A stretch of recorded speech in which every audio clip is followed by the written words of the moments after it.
the comments say no go eh. Yama, when I'm feeling from here, Joseph Bogavin, poor in Meso. One get it, made them to Esafi. One get it, made them to Esafi. What on the tree will go? Wakao, we die, oh, Wakao. What on the tree will go? Wakao, we die, oh. We play the freedom of speech. Tell me why they sack people for MCC. With the freedom of speech. When you thought you get the comment like Zaki. We still trying to understand the government agenda. The rescue mission, rescue vision, part of fake impression. They get it drop and lead the people with high expectation. Like who's that party seen it asking when the train will go? But how the train will go when the driver is old? We been sitting in the train, but the driver can wake up. Now all the funny thing they make all do back give up. But who think on the budget? Like they see me and I think of CPP document. The house are sending like Dylan and young people property. But Uncle Prince and Jerry praying for Baga to rap it. The country pie on us so we can understand it. See how the people crying.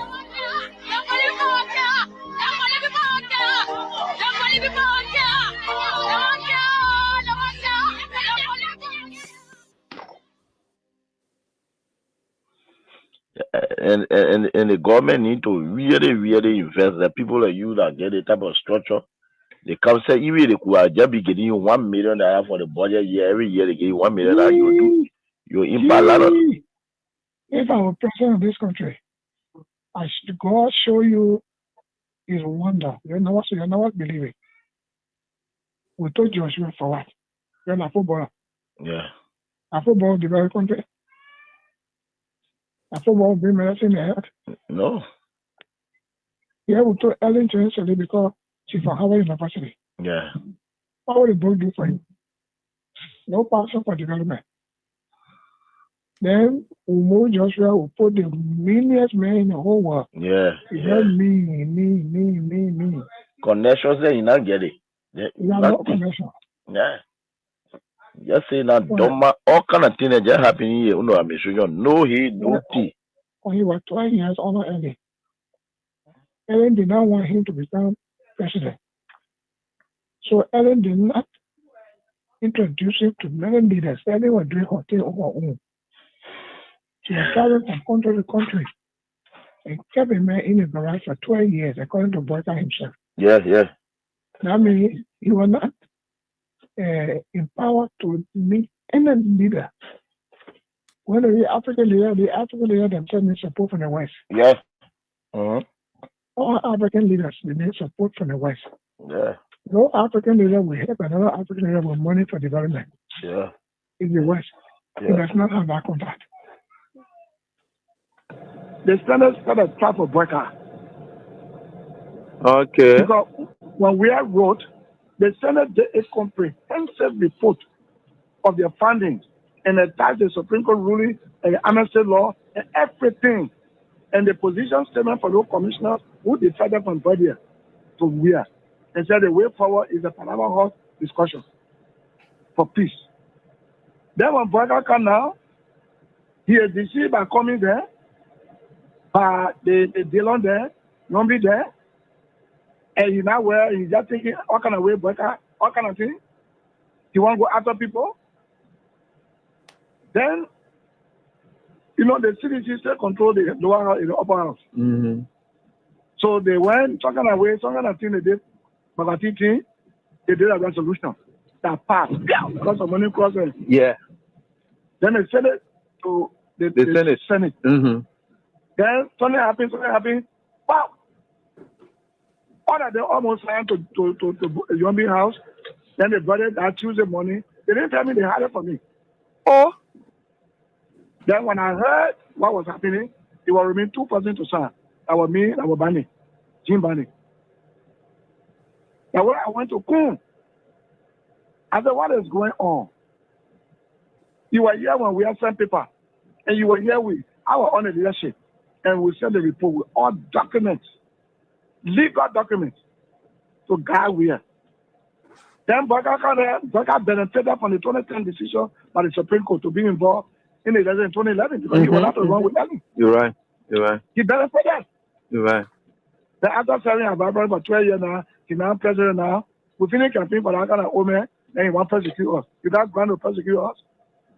So what is going on with Kun? Then Kun say, well, what I will do for you is to help you with lawyer. Your partner said, go look for lawyer.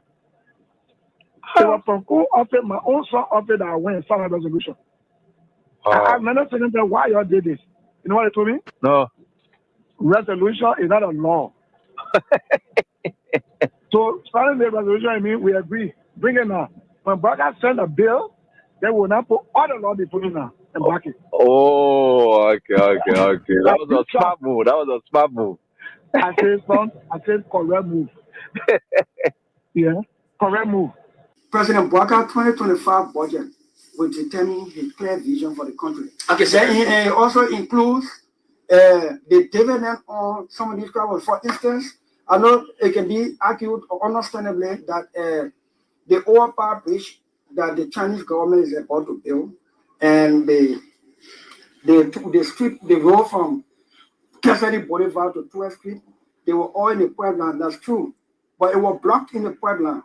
The President Bouakai visit to China, reassuring China that when we are taking action on the global stage, we take it with our own interest first as a country, not to please any other person before Liberia's interest, and then people fighting, then we join inside and both stand. Just a final question. I'm coming. Yeah. So you see, he visited to the FOCA, to the China Africa Forum, has now got China excited with the new commitment to come do this project. They are in town already. You call the Minister of Public Works, he will tell you the Chinese government don't waste time when they say they want to do something. But when you step on their interest, then you're in problem with them. Now, anytime we want to do anything on the global stage, the first question we should be asking, what's in it for us as a country and people? And if what's in it for us is good as a country and people, if other countries benefit from the trickle-down effect of our vote, okay. But we must never again vote on something that will hurt ourselves as a country and people to please any other country.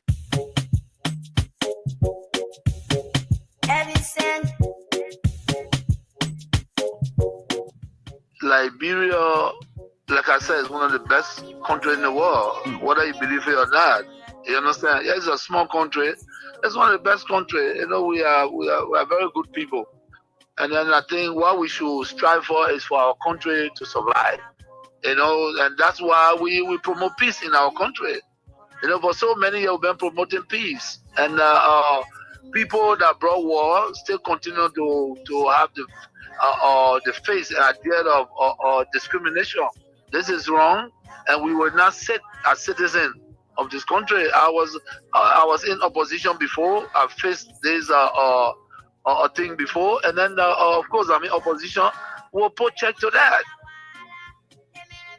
Wow.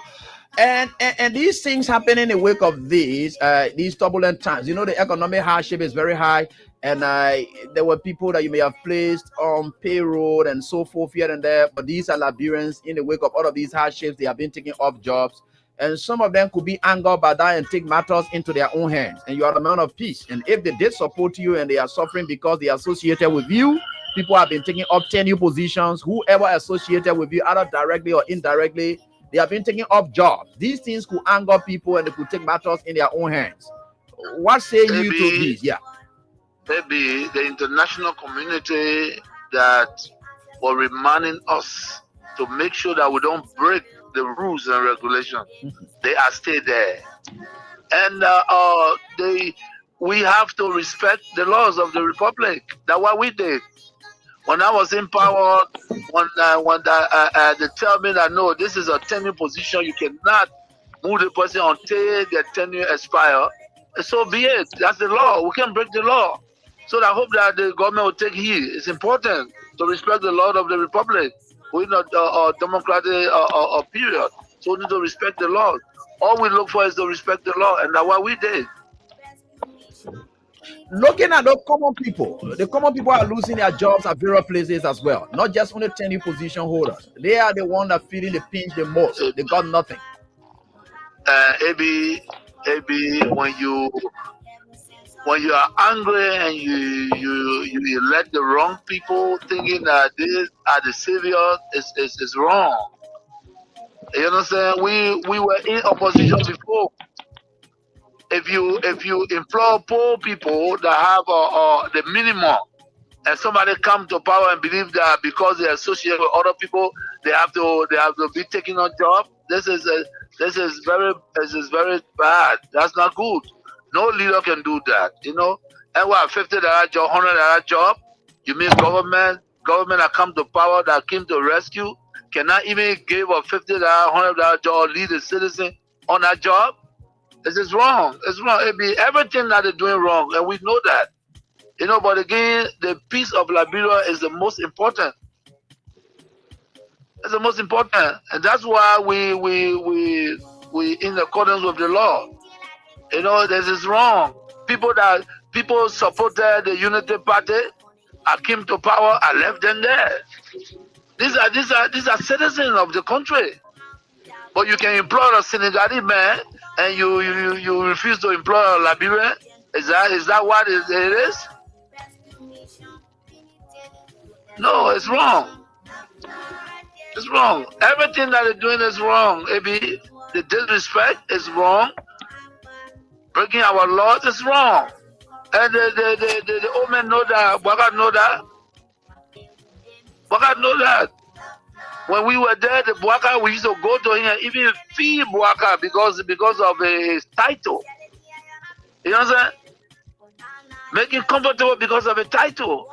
But you see what he's doing? You get a lot of gangsters around here and thinking that Liberia is afraid of gangsters. It's a lie. It's a lie. Wow. But you should be concerned as well. Why it is true that you're in opposition, you should be concerned. You also have a responsibility to maintain the peace of the country. Though the burden has shifted on the government to maintain the peace. I've always kept the peace of the Republic of Liberia. Okay. During Ellen time, I've kept the peace. During the President Dota, I kept the peace. Amos Sawyer time, I kept the peace. Charles Taylor time, I kept the peace. I have never broken anything in this country. I work for peace in our country, and I'm on record. Even the United Nations know that I work for peace. So I'm not trying to break the peace. What I'm telling you that those people that say they came to rescue us, they are breaking the laws of the Republic, and it is wrong. If you can't see it, AB, it is wrong. It is wrong. Because in the government that I serve, training position was respected. Today, you can say that you're taking the person off because he associated with somebody. No, but you see, we are different. The respect I have for Ellen Johnson, I kept that respect. And the respect I kept for her, to respect the laws of the Republic. I even worked with Ellen Johnson as a peace ambassador. You understand? So, I don't have a issue of keeping the peace of the country. Of course, we are peaceful. But we will not allow people to break our laws and then intimidate or people, and we just sit. That would never happen. You know, we in opposition. Ellen Johnson, Madam Ellen Johnson said, let me give her the respect because that's somebody that I respect so much. She did some things that we disagreed, and we went to her and spoke to her. By the rule of law, you know, we have the right to protest, and we protest. We went to Ellen, and she understood that. She came on the table and we talked. You understand? Disrespecting leaders that are traveling, and you refuse for them to use the laws that they built, and Liberians sit out there and say, yeah, it's right. No, it's not right. If the Bwaka man, he was not even president, and we gave him a VIP all the time he's traveling. What he's doing is wrong, and you need to wake up. Those things are wrong. Those things are wrong. Everyone said that. You want that change? Bwaka was not a change. Bwaka was never the change.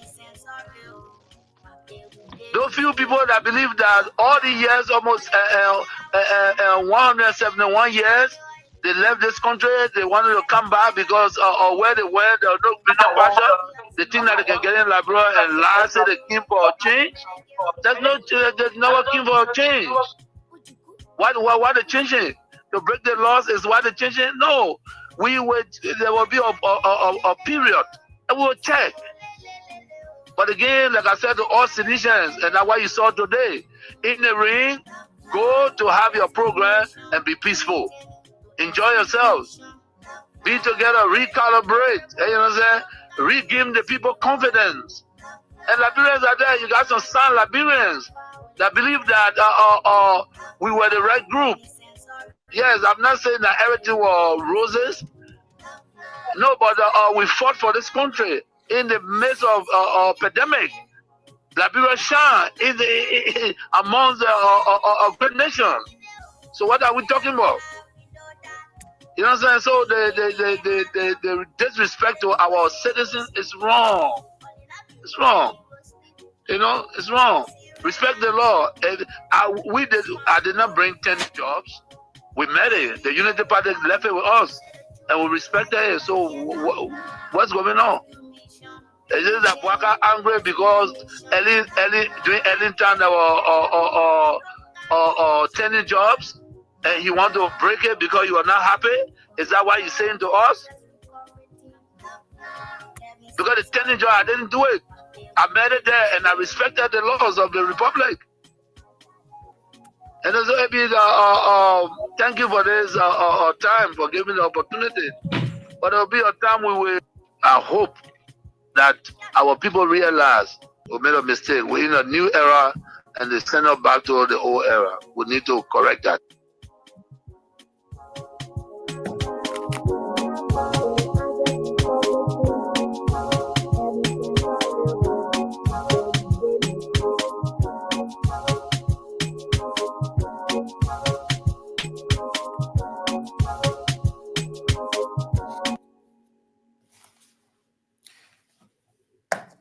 So Liberia is in trouble. But I tell you this, I still repeat, if the president refuses to change, then the government is in trouble. The government, if you finish this government, let's thank God. Because as from next year, it's said to be fluctuating.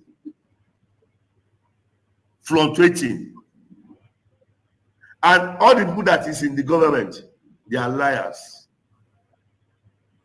All of them. They don't know why they are there. They don't know what they are doing. They don't know the reason of staying in that system. They are just pushing the vehicle like this. They don't know where the vehicle, they don't know where it's going. So the forefathers of Liberia, they are in pains. It's very regrettable. Even the former president, simply, is even regret having this person as a president. So that is just it. They believe that George Weah is too much for Liberia. That is the man who have brought total transformation to Liberia. That is a man who have turned Liberia to mini London or mini US. Okay. And he will have done it in second term. But they didn't understand. They are angry with him. They believe that he's against them. They believe that he doesn't like Liberians. That's what they believe. That's what they believe. You say Liberia will be zero in sports. Zero. In sports? Zero. Oh yeah, go to Nations Cup now. Go to Nations Cup. Let's see. Let me see you Nations Cup. Go to Nations Cup. I'll give $500,000. If you qualify for Nations Cup, I'll give your national team $500,000. I promise. Okay. Your national team, if they go. And the government need to really invest. The people like you that get it All right. from structure. They come say even they could just be getting you $1 million Okay, for folks. the budget year. Every year they give you $1 million. You impact a lot of. If I were president of this country, As God Okay. is a wonder. You know, Okay, you never folks. believe it. We told Joshua for what? Okay, Then folks. Yeah. Football Okay, folks, are you? Football bring medicine in the head. No. Yeah, we told Good evening, folks. how is the person? Yeah. Good evening, folks. No passion for development. Then we move Joshua, we put the meanest man in the whole world. Yeah. He had me. Connections there, you not get it. Yeah. You have no connection. Yeah. Just say that Doma, all kind of things that just happen here. You know, I'm sure no he, no tea. When he was 12 years old, Ellen. Ellen did not want him to become president. So Ellen did not introduce him to many leaders. Ellen was doing her thing on her own. She was traveling from country to country and kept a man in his life for 12 years, according to Boyka himself. Yeah. Okay, let's go on. He was not empowered to meet any leader. Newton. When the African leaders themselves need support from the West. Yeah. All African leaders need support from the West. Yeah. No African leader will help another African leader with money for development. Yeah. In the West. Yeah. He does not have that contact. That's exactly what you are experiencing in Liberia now. If you don't know, in 2 years' time, Liberia will be worse. Will be one of the worstest country in the whole world. What I mean, worstest country in the whole world. If the Liberia will not protest against this government, tell me there is no God. If Liberia will not begin to cry, coming together to cry and said, we don't want you again, leave, resign, tell me there is no God, I will never serve God again. I am a prophet of God, and I'm talking as a prophet. Right. The hardship, you have not seen that ship now. In 2 years' time, you will see the hardest hardship you have never experienced. Liberia will drink dirty water, and they will be thanking God for drinking. That's the kind of president you have. This president does not. Okay, let me say good evening to all of you, wherever you are. It's great. Sorry about where we sit and doing this broadcast, because we need to do it at all costs. No matter what the circumstances are, we are certainly getting there. And I know it's a bit blur, and you can manage with that, please. I'm trying my best so that we can have it. I'm in a room. I'm here in Congo Brazzaville. I'm in a room. The lightning is a serious challenge from where I sit. So I had to manage it to where I am, because anything other than this, I will be causing noise somewhere else or be shouting. So just manage with the background. This is my room. As you can see, that's where I'm sitting and doing this job, because I just have to do it at all costs. Because last night, it was quite a hectic night for us, where we had to stay at President Sassou's place for nearly all of the hours, because he and the former president, His Excellency Ambassador George Manuel Weah, were locked initially behind closed doors. In fact, when we got there, the meeting started. We got there at 7, and certainly the both of them went straight into a portion of his presidential villa. This is where they were, and we were sitting outside, having nothing to do with it. We sat outside waiting for them until they could conclude with it. It took them other place close to 45 minutes. So could you imagine? 7 o'clock their time was when we arrived there. At that time, it was about 6 your time, and 45 minutes, almost 1 hour. So by 8, the local time here, at 8 o'clock, they had to leave and go into the dinner hall. We had to escort them there. You could see the pictures that we put out there so that you saw it. And you saw at 8 o'clock, that was also there. we left from there about 10 o'clock, 11 their time. No one knows why they were locked up that long, but it was quite a long meeting. In fact, at first, he had to enter only with he and the former president. He left other officials outside, and it was just arranged. The protocol dictates that only he and the former presidents were in, and his chief of staff and the president of Liberia's chief of staff in Honorable Len Eugene Nangbe. They all left outside and they sat in the lobby where we all sat. Then when they left from there, going in for the dinner, they had to invite 2 persons to join, and at which time Honorable D. Maswe Sakemeya and that of the chief of office staff to the office of the former president Honorable Len Eugene Nangbe had to join them and at the dinner table.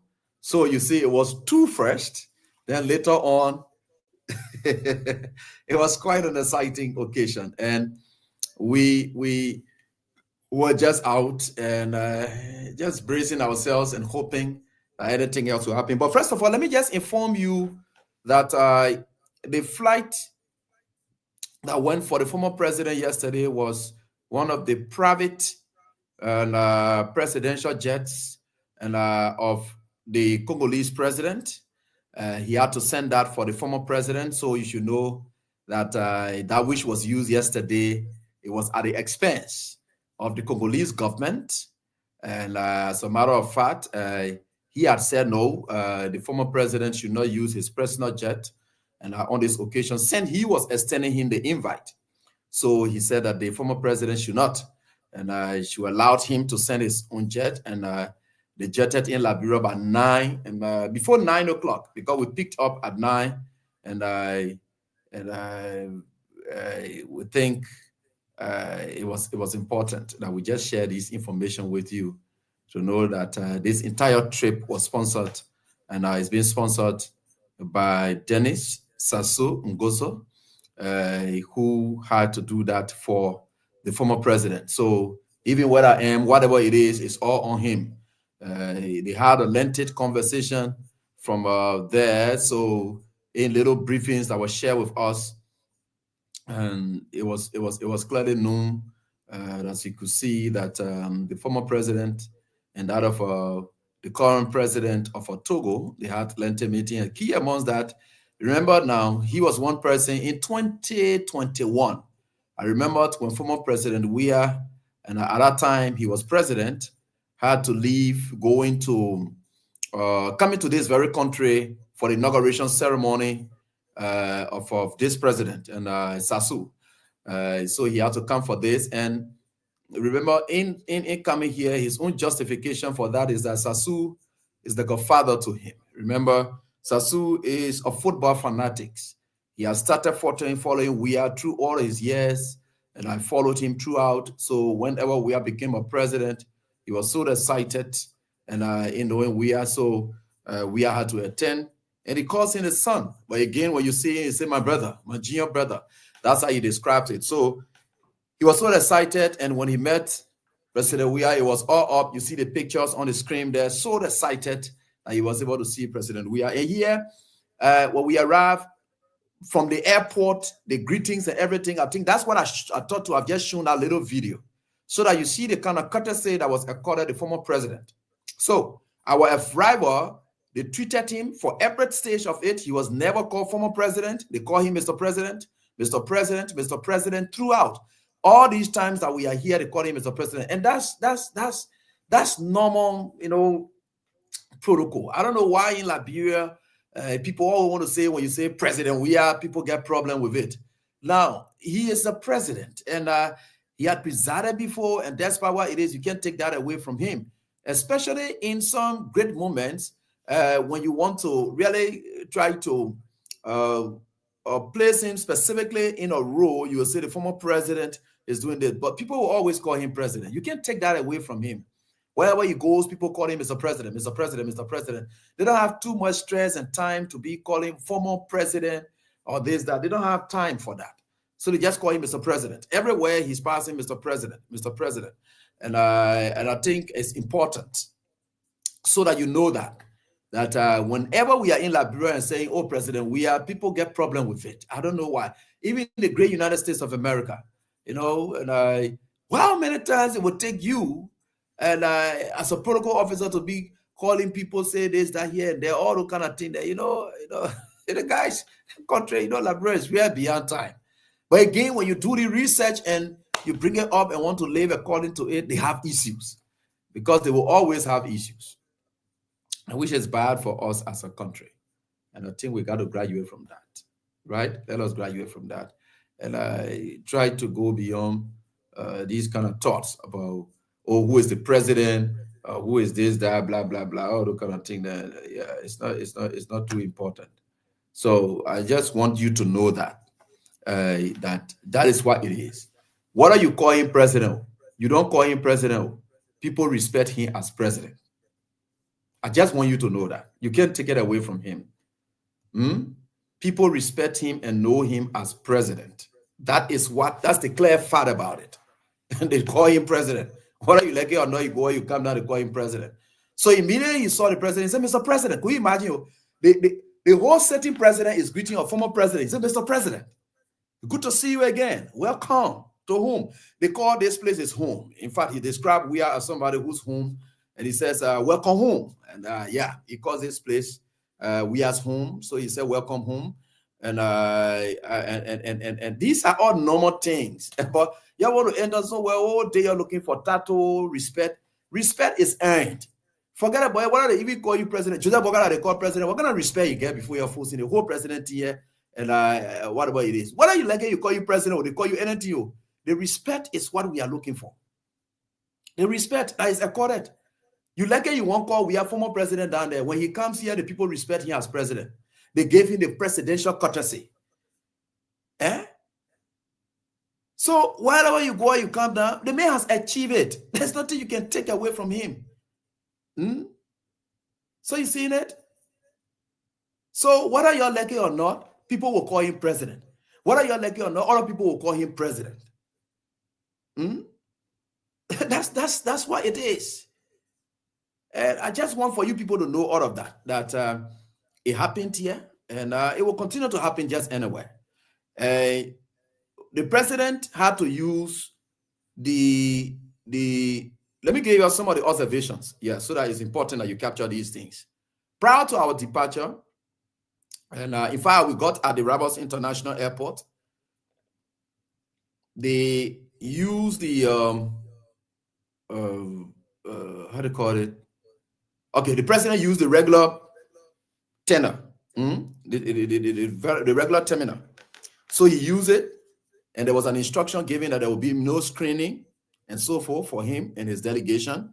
And I could hear someone in the back saying, you know, they have given order that they should not screen him or whatever it is. They should let him just go like that. I think there's some bit of improvement on that. So apparently,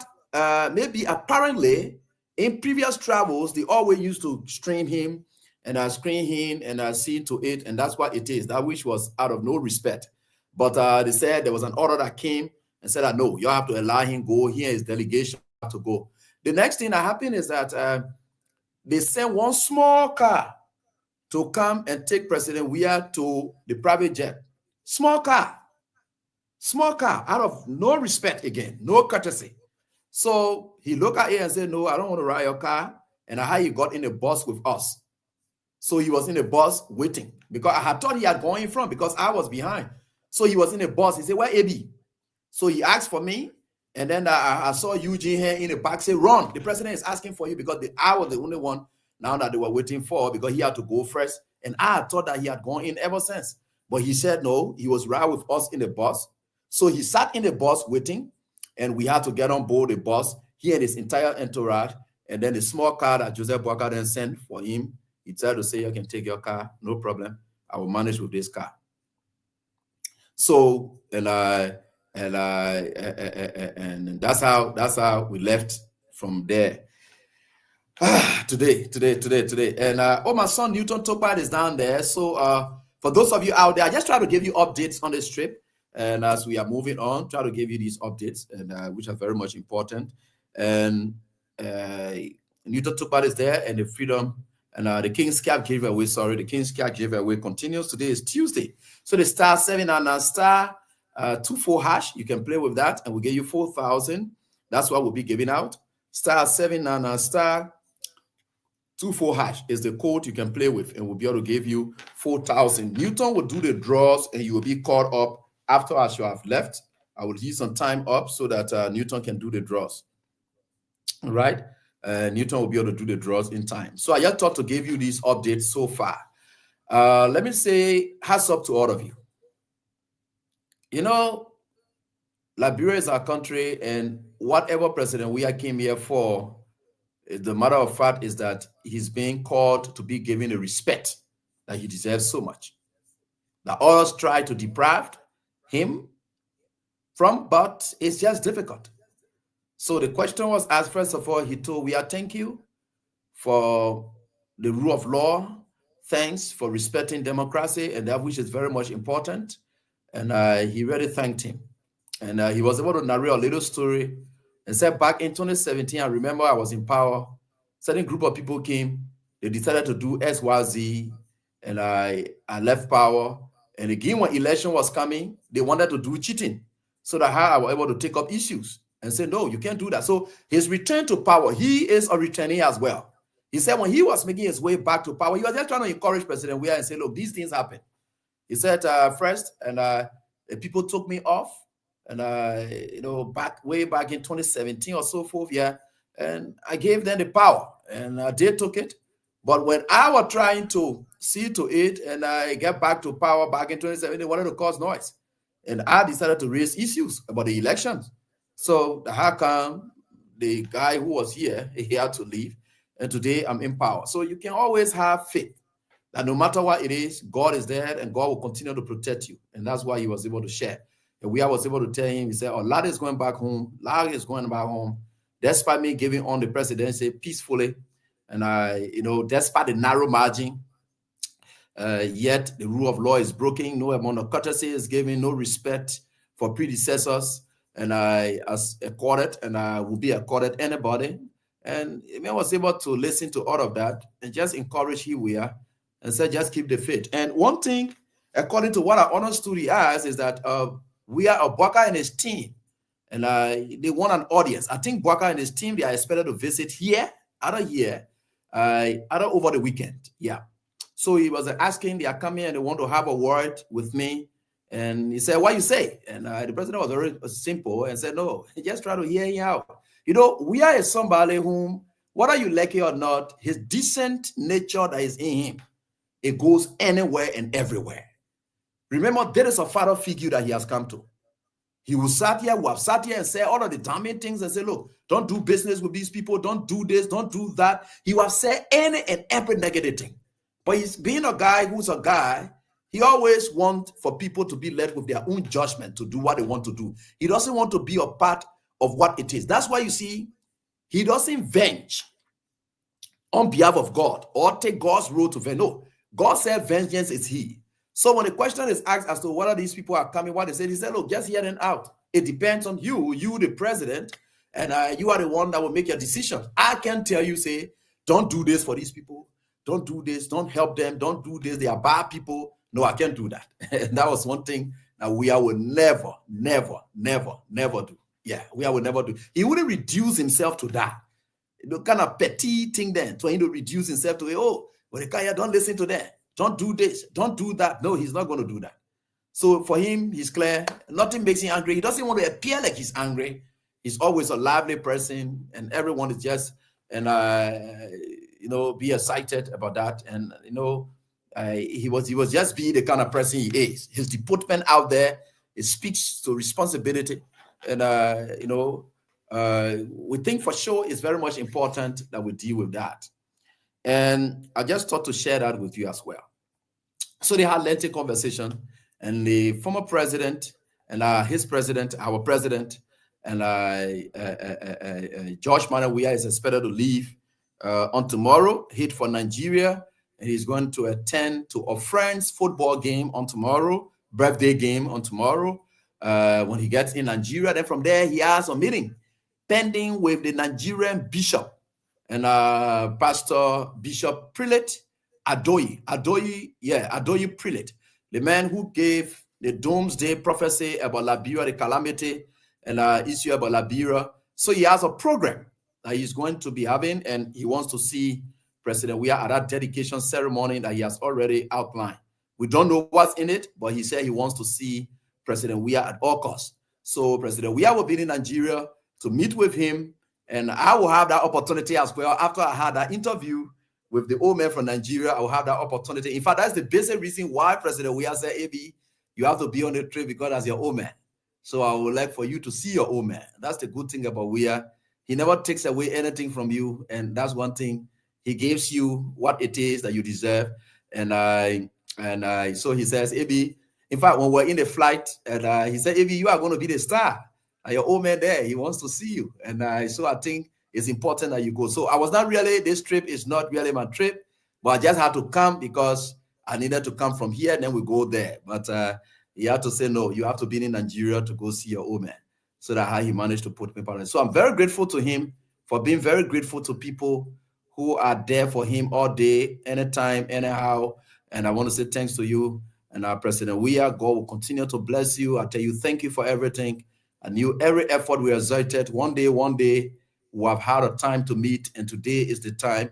And I want to say thank you. And you people may not know, all those periods you saw people and I talking for Weah, you just think I was close to Weah. No, I was not. That's why it calls for.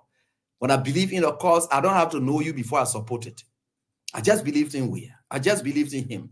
And everything I did it because I just believe that he's the right man for our country. He's the man that love our country so much. He's doing a lot for our country. When I was still in school, I heard a lot about him doing it for our country while we were in war. People were saying a lot of things, and he was still doing it for the country. So all those things, he deserves to be supported in every other way. It's not to take away from him, but to give back to him. Even my return to King's FM is to give back to him for what he has done for our country. I'm ready to sacrifice and do everything for him. I need nothing from Weah to support Weah. No. This is what everyone needs to understand, and that's just him. But the unfortunate thing about it, if you think you are doing and need nothing in return, Weah is one who appreciates loyalty. That's one thing. He appreciates friends. He always wants his friends to be at his level, and even if they can go far beyond, he wants good thing for anybody around him. Anybody around. Can you imagine after the photo session yesterday, and I said photo, he's looking at me, AB, go and take photo with the president for me. I'm scared. I didn't go there to go take picture. But he wants me to go and stand with the president of Congo to take picture. He just wants me to be happy and a part of the moment. Now, I see why this guy, I don't know. I see why God blesses him so much. Yeah, I don't know. I see why God blesses him so much. He always wants people up. He always wants to empower you. You never get around here and go back the same. He has that spirit of empowerment. And like Jesus Christ told the disciples that he met fishing, he said, I am going to make you the fishers of men. Leave that which you are doing. So every time you get around Weah and then you get close to him, or even by supporting him in abstention, there is a way you will feel directly connected and you will never remain the same. He will make you, like Jesus Christ did. He said, I will make you the fishers of men. And I think that is the unique thing about Weah. I did things for people who did nothing practically for me. Go imagine this. Just how many? And when did he start the World Cup? Just right after the election. That's when we are started to say, hey, come up. It's God's time. It's God's calling. Everything we're doing, we're not doing it because we want Weah's attention. No, we're doing it because we believe in the cause that Weah was pushing. So I want to say thanks to you, Mr. President. I'm publicly saying this on radio to say thank you. Thank you. All along, people did not know that all along, all the things I was doing, there was no touch. We're not connected or whatever it is.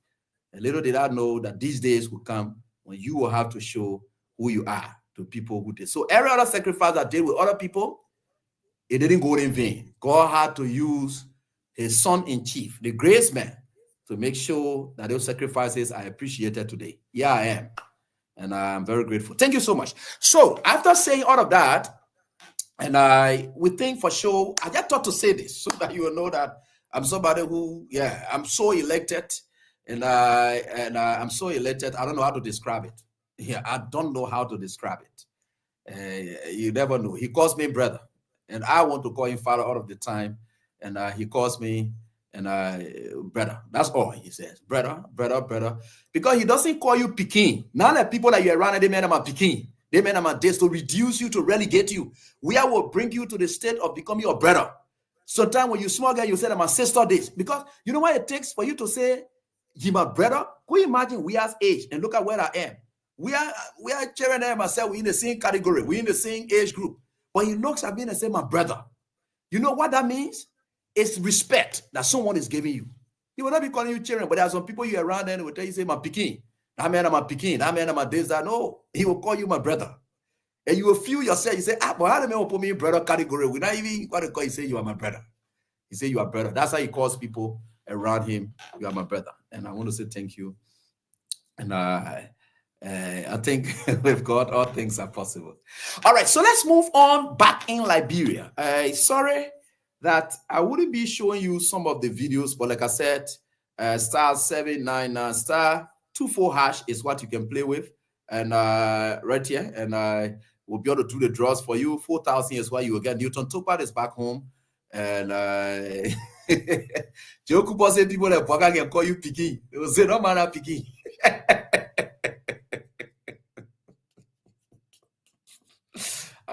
And that's true, yeah.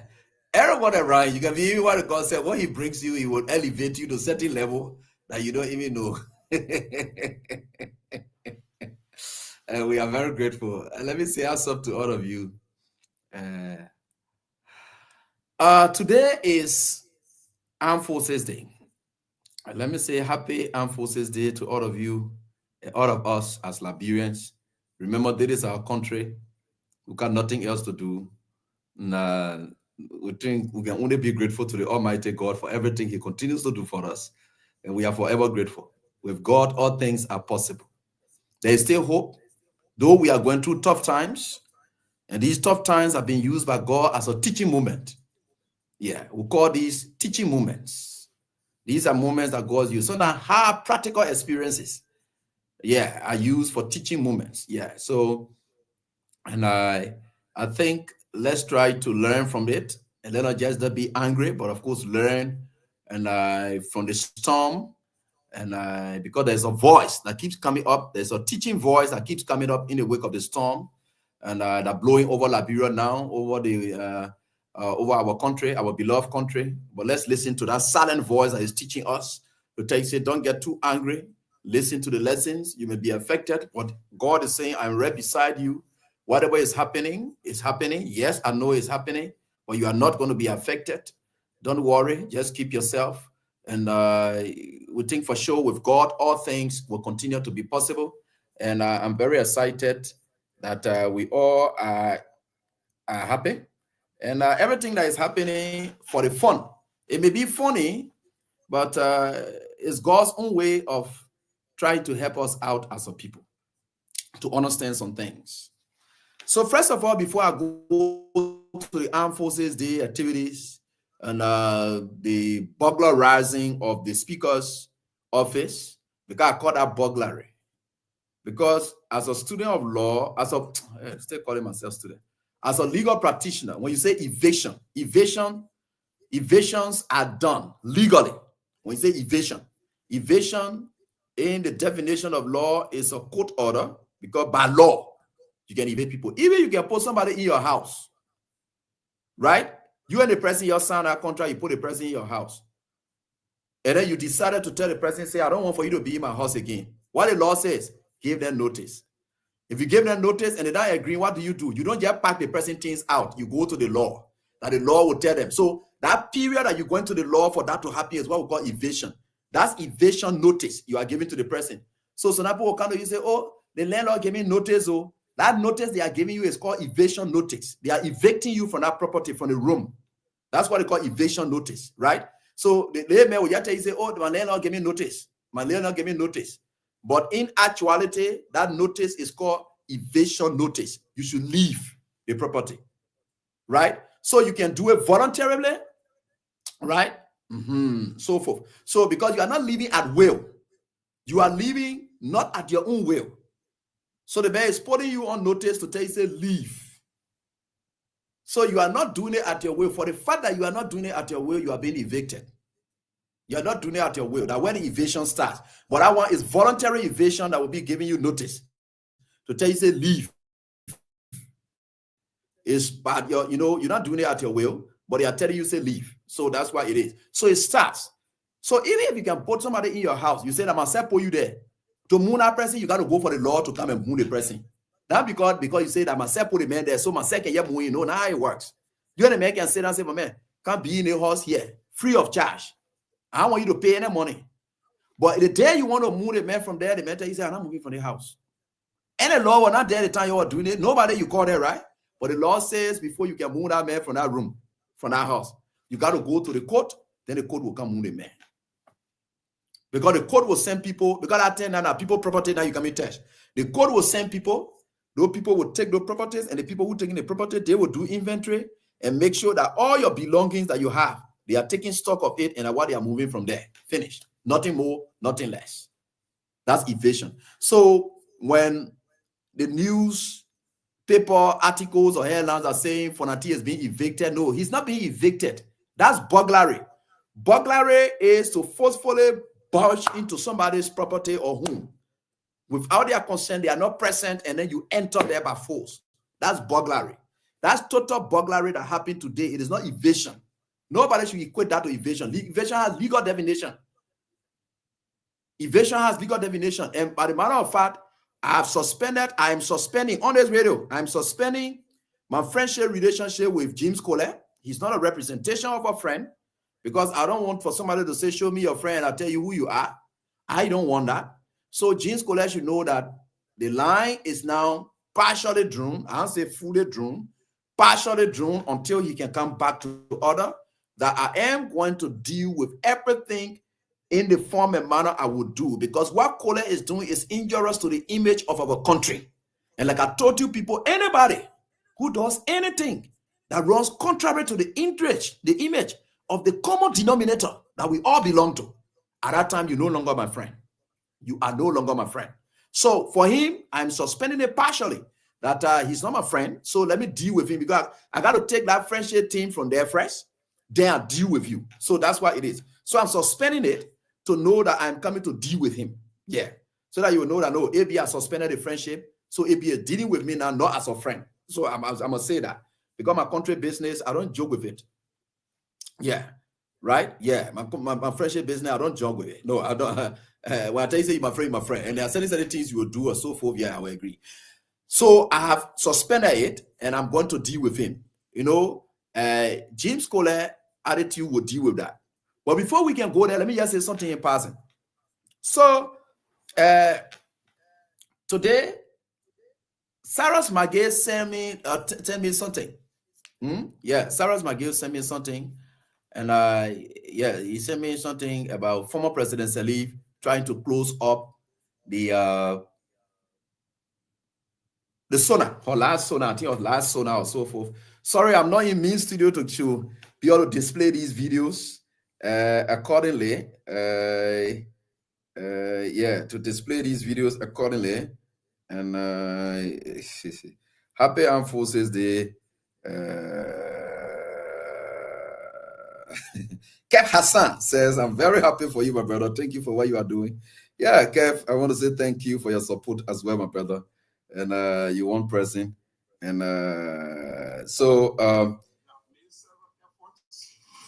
I don't know, I will be able to ask my boy to play this from studio, and I will ask him to play this from studio, but I think it's there. James Colette voice, it should be in Sam Andrews' file, because Sam Andrews just sent me this, James Colette, and yeah. So I think for sure, we can deal with it from that perspective. I'm very sure we'll have it done from there. Let me take this thing off so that you can get me clearly. I hope you are getting me clear, because I took off this thing so that I can play something that we all be able to get. I just want for us to get it clearly. But before we can get onto the James Colette issue, hey, my woman Delu Diapo, what's up? How's everything? How is Canada? Long time. So before we can get to that, he sent me a short video, Cyrus. Sarah's Joel McGill sent me a short video. Let me try to share with you. Okay, there is a video. So there is former President Ellen Johnson Sirleaf and final State of the Nation address to the nation. I want you to follow this attentively. Let me tell thank you so much for sharing this with me. I just wish that I will have it so that you get it. This video I'm going to play in reaction to Sarah Dating keeps telling me that it can't play at all. I don't know why. Each time I want to play, it can't play. I don't know. But let me just say it. Let me just say in passing because I don't want to waste my time on Eugene Fagon. So Fagon said that he's going to dedicate his time. Fagon, number one, he's not educated at my level. His sense of reasoning is very poor and whatever it is. I don't like to deal with people like that. But since he decided to put more on me, he has decided to open up the respect. He didn't want put his mouth on me. So, you know, that is where I can come in now. So I have accorded him a lot of respect, and he doesn't deserve to benefit from that respect I'm giving him. His sense of reasoning is very poor. He just talks. He doesn't understand from which background he's speaking, and he's completely a clown. And for a character like that, who's not sophisticated academically, to be sitting at the throne of our state broadcaster and head of qualified people like Hassan Kawu there or so forth, it's their own business. They don't want to choose to take that job. Clarence Jackson refused to take that job to be deputy to Fagon because Clarence Jackson should be head instead of being the tail to Fagon. Fagon does not understand anything. So I can't work with people like that. And I think for sure, let him just be there. But let me just tell you this, which is very important. I would tell you this. Fagon said two things. One, he tried to give justifications and said that Joseph Boakai, on the video of Joseph Boakai going home, instead of going to the podium to go address it, he said Joseph Boakai a homo man, because in homo, he said he won't speak from the platform that every other person can be speaking from, that why he was going to that platform to go speak from there, and which is a blatant lie. Eugene Fagon is completely fake. He's a liar, and I don't want to give even credence to that. The next thing there is elementary. In fact, I never had to be whatever it is today to understand that this is the tradition and protocol that dictates when a president is about to speak, even at the very state broadcaster where he is. Anytime they say the president come here and address the nation, what does the president start with? The national anthem. What does the president end with? The national anthem. At the national legislature, the president does not have a seat there during SONA. The president does not have a seat at that place during SONA. That's why when they announce the speaker will have a session, call to order and everything, the president is not there. Immediately he announces the arrival of the president. They will bring the president straight to the podium and the national anthem will be played, and immediately the president gets through with the national anthem. The moment the president gets through with the national anthem, they gets through with the SONA, the national anthem will be played and the president leaves. So if the president was standing down and said, drink water, shake the people here and go, and I said that was an error, not even error, that was a deliberate attempt on the part of the president to save his health status. That was it. You can't tell me that I don't know it. Eugene, you know nothing more than me. I may not think I know it all, but character like you, meaning there are other people who know better than me. I agree to that one. But not person like you, when I come and sit on this platform, my brother, I don't come and talk trash. I do my sufficient research. If I don't know any topic, I call people who know about it. They help me with it. They aid me before I come on the show. I don't just talk trash thinking I know it all. No, I'm not like you. Who Mr. Know It All? You can't open your mouth. You can't talk about it. Because they are not forced for it. It's forced that the national anthem to be played to indicate the closure of the president's SONA.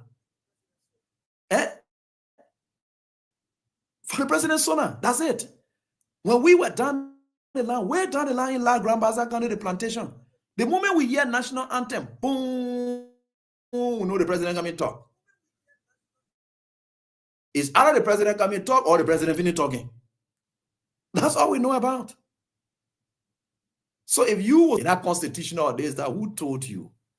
You know what a national anthem is? You just say that you talk trash all the time. Anyway, let's leave that. I just wanted to say that in passing because the class prefects and yeah. And I think for sure the class prefects just alarmed it, and I wanted to talk about it. So let's come to your SONA crisis. I want to call that a SONA crisis. But before we get to the SONA crisis, let me just talk about James Kohler's recklessness. That my brother, I don't know whether somebody ever swear him before and they told him, say, there's nothing good that will come from out of you. Because for the kind of way he's behaving is not normal. For him to allow people to push him in front on a national holiday like this. Which one of the courts, even if there were real normal evasion, which one of the courts can carry on evasion on national holiday? On a holiday, who can carry on that? Kohler is a student of law. I don't know whether you graduated already or something like that. On holiday, no court will carry on any eviction order or whatever on holiday. Amen. What's the logic in it? On holiday? Where you don't see court taking people from home on holiday, with the exception of Saturdays as being one of the weekend days. And of course, Saturday are court days. Sherry can go to court, and of course, the court can work on Saturdays. So I don't know why Kohler would do what he's doing. It's not normal. That's why you hear me saying, I don't know whether somebody swear him before and told him, say, my man, nothing good will come from out of you. Because there are certain people, if people swear you say nothing good will come from out of you, it doesn't mean you will not be elevated. But when you are elevated, the outcome of your elevation will be characterized by social disgrace. There's a difference. You may be elevated, but what is the intent of that elevation? Is to succeed. Now you don't have success. So you're not a successful person. Everything you do, it doesn't make sense. And I think it's now time that somebody talks to him and say, look, my man, my brother, you got to proceed. You got to be very careful. Because these people are using you. And I want to say they are using him because maybe he doesn't know. You can only be used if you don't know you're right or from wrong or whatever it is. They are using and saying that they may rule other administration so that he will be ruled. What Kohler did today, no court operates on an eviction, on a holiday. Even on a normal, nobody does that. Then one more today. Why we carry on armed forces did something at the time Kohler went to office to go bust the office? Why? Is that not burglary? Is that not burglary? That is why in law they call non-das day. The day that you can't take any legal action is what we call non-das day in law. The day that no legal action is able to be taken by you by any competent court of jurisdiction. That day. Right? Good. That is what we call non-das day. So the law is clear. You don't call it eviction. I don't know why the newspapers are saying that Kofa office was evicted. You can say eviction. If the newspaper articles understand, they will know what eviction is, especially on our laws, and that is very much clear. And I legally and I honor the law. Eviction is there. And anything that is done outside of that is burglary. And I think that is what it is. So it is burglary that went on. It's not eviction. That's not eviction. That's burglary. If I read in your newspaper article, I would say Speaker Kofa's office was burglarized. Right? Good. And a justification that was given by it's not grounded in law, in fact, by my brother or how they call him and James Kohler. It's not grounded in law at all. So I think it's bad. And I think it's quite terrible that we have to go that far. But let me play this for you. I think that is his response so that we can get it. Yeah, this is his response so we can get it. Sarah's, the stuff you sent me is not really going through. I don't know why. So let's listen to him. Let's have a listen. I don't know whether you're hearing. 5 communications, different communications on different occasions, commencing as far back as late last year to no avail. And in some of those communications, the last communication, he responded to it. And he said, if I can recall, At the bottom of said communication, he said that it was his last time talking on said matter. So thereafter, last Friday, we were to conduct this exercise, but the leadership advised that since you're coming to the country, we allow him to come over the weekend and have his things removed. Up to yesterday, Monday, even went to work and declared our action as a coup. And they asked him as to whether, how long will he continue to fight? And he said, fight for what? Everything has been taken, the speakership has been taken, and he still insisted that he could not turn the office over in that interview. And he said it was the last time talking on it. And we need to have this office prepared for use by the speaker. As you are aware, it's a statutory office. It enables the speaker to have his staff, press director, COS, WCOS, resource officer, with general coordinator, and the list goes on. So there are a couple of staff that need to be in there.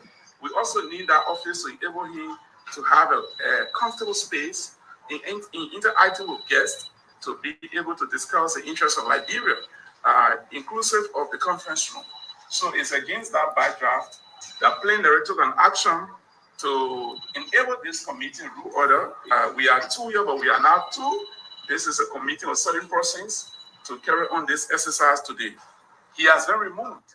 I don't know when you saw him performing the responsibility of discharging the function of a speaker of recent.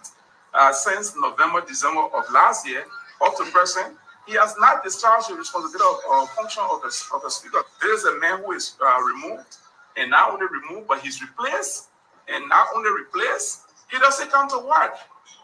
Speaker Emeritus has not come to work for more than 24 section days. And I would want to inform the public about Rule 20.1 and 20.2 of the House's standing rules. It says that a member who fails to come to work more than 2 weeks without an excuse of plenary, said member has committed an offense that is punishable. So I just want the public to also understand that not only Speaker Emeritus, but other police who feel that they want to stay home, not to come to work, but every month go to the bank and take their salary, I think it's unjust for Liberian people. So I want to use this meeting to give them a wake-up call that they can put Liberia first and find reason to come to work. If you say you don't come to work, is it not prudent enough to help us not to take your salary? But you can't be taking salary, you don't justify, you don't deserve it, you don't work for it. Who are you then? Then you call yourself rule of law caucus? You are the first violator of the rule of law.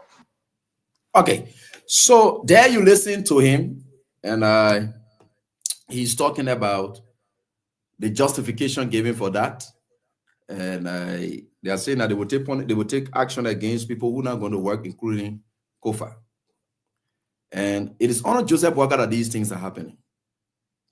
And like I told you, people, anybody who associates themselves with Joseph Boakai, and they are doomed for calamity. They will be ruined along with Joseph Boakai. There are a couple of things happening. We'll talk about that when we get back home.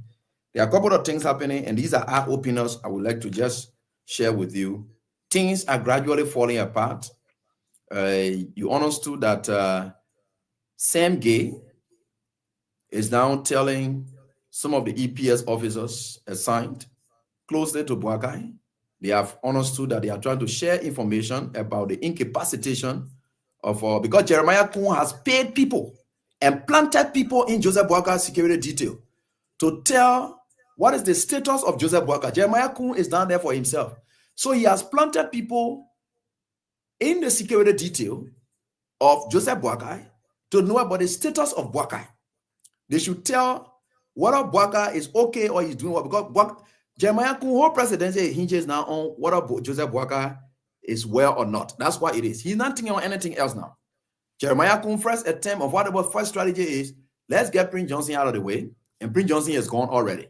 The next line for Jeremiah Kun now is Joseph Boakai. So his focus now is paying security persons with him. You know Joseph Boakai mean. He can pay security, he can't do anything. Jeremiah Kun can lavish money on people to get anything he wants. So he is paying people within Joseph Boakai's security detail to tell Boakai what it is. You saw Jeremiah Kun posture. When Joseph Boakai was misleading and going the wrong way, Jeremiah Kun decided to give Joseph Boakai the space so that Joseph Boakai would disgrace himself the more. You can see that. So that was a clever attempt on the part of Jeremiah Kun. So he has planted people within there. That's why you see EPS officers, you are hearing that they dying in certain form and manner. Because certain things are now happening. Terrible things will happen in this year, like the man of God said. He said the beginning of this year, serious calamity. He said the problem will really start, and it's within their camps.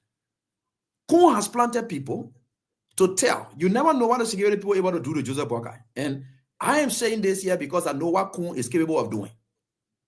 I know what Kun is capable of doing. Kun desperation can make him to do anything. So Joseph Boakai guys, they have understood it. So Sam Gay has decided that, look, there is XYZ that is happening. And I think some security details are giving information to the vice president. But what's the big deal about it if you think the vice president is trusted? Why?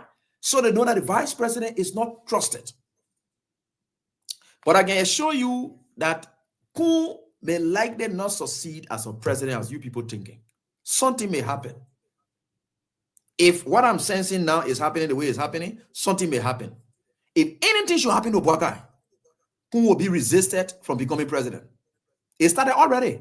Once they start suspecting Kun as being somebody who's paying people within Boakai's security detail to give him the bit of health of Boakai, to tell him Boakai's status or so forth, then there's a trouble somewhere. And if anything should happen to Boakai, I don't think people who are loyalists to Boakai, they will elect for Kun to take over because they will be so frustrated and devastated to the extent that Kun may not take over.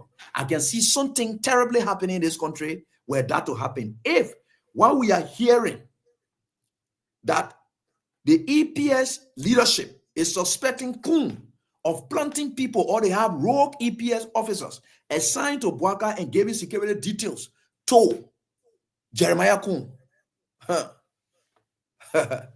I can see that there will be trouble. I don't know the name of the trouble, but the Boakai faithfuls, the people who heavily depend on Boakai and they believe that where Kun to take over, it will be a new government. It's obvious. That one by number belief. That's constitutional. The moment Kun comes there, whether Kun is in Unity Party, he's not in Unity Party. Kun is a president. He has to structure his own government, right? Though he's completing the term of Joseph Yuma Boakai, right? But he will structure his own government. He's not going to work. The Constitution does not say he doesn't have to untouched whatever Boakai has put in place. No, he will have to structure his own government because he will be sworn in as a president. So from the day he is sworn in, he has to name his own cabinet. He has to name his own officials in strategic places. And that is where the Boakai faithfuls are not sure whether they will be captured by Jeremiah Kun. So they are protecting that old man at all costs. They are protecting him at all costs. If what we are hearing is anything to go by, I can assure you, Kun will not be president. And I'm telling y'all today, y'all watch it. If what I'm hearing is anything to go by, and they are suspecting that Kun is doing SYZ around Boakai, to know about what happened to Boakai, anything that happened to Boakai, this, that. Why you even be doing that? So why would that even be happening? So let's watch out. And I'm telling you something may happen. Mark my word today. If what we are saying is anything to go by, and anything suspicious happened to Boakai, yeah. And it is believed by those people that Kun here inside. Kun will not take over the presidency. That different story, different day. Let's watch it. You will see what will happen. You will see. And I'm telling you today, y'all watch out. Y'all will see what will happen. We in a country. You think God is a mock? Nobody mocks God. Things will happen. Terrible things will happen. Let's watch it. So let's leave that one. That one that Joseph Boakai put. Let's come to our parade, our pickup, our parade. You know, when I saw the pickup, somebody called me last week. The guy met me at one of the somewhere around, I think 14th Street. Yeah, 14th Street. Yeah, 14th Street. So the guy met me there and said, "Abi, the drug rating pickup and car to carry the paper for him to go inspect the troops." I said, "Yeah, one guy told me before too, but you are the first person Are telling me, hey, because the person that told me is more confidential, but for you to hear it, I don't know how it is. They say, yeah. Something is happening somewhere, and you will see it. So yesterday, you get put it up again. The pickup was dog rated. So the guy took the picture of the pickup and sent it to me for me to see it. I saw the pickup. I thought about casket, that kind of pickup when they designed it, that casket they can put inside. And you saw how the dog rated the pickup to put casket inside, when they're ready to carry casket around. That's what it is. So I said, I wonder something happened to the president. I want the dog rated the casket so that they will put in the casket, then they be carrying. But I didn't know that there was a problem that they were going to do that. So I left it. That casket pickup there also there. So the dog rated it so that you know that what they can do. And I left it. Then today when I saw it, it was too terrible. Very much terrible. Very much. And they pick up here. They think you're seeing here. So let me see where I can show you the video of what the people sent me. I will just show it on the phone so that you see how bigger. Because I get some issues that this is where I really miss home to get everything. But I will set up everything, and I think I will be able to do it from this very thing, and I'll be able to show them up for you people to see it. Yeah, you will see it. Don't worry. You will see everything. And hey, guys are interesting. Okay, so let me share this with you people so that you see this. Okay, so this is JMB going, right? And see how they talk about that because JMB going also.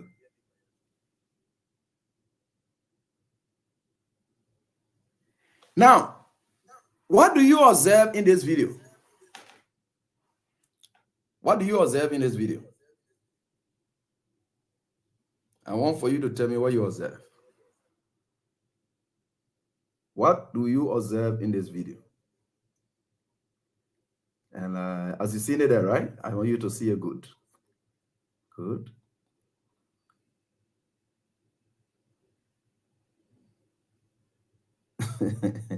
They got it interesting in the country.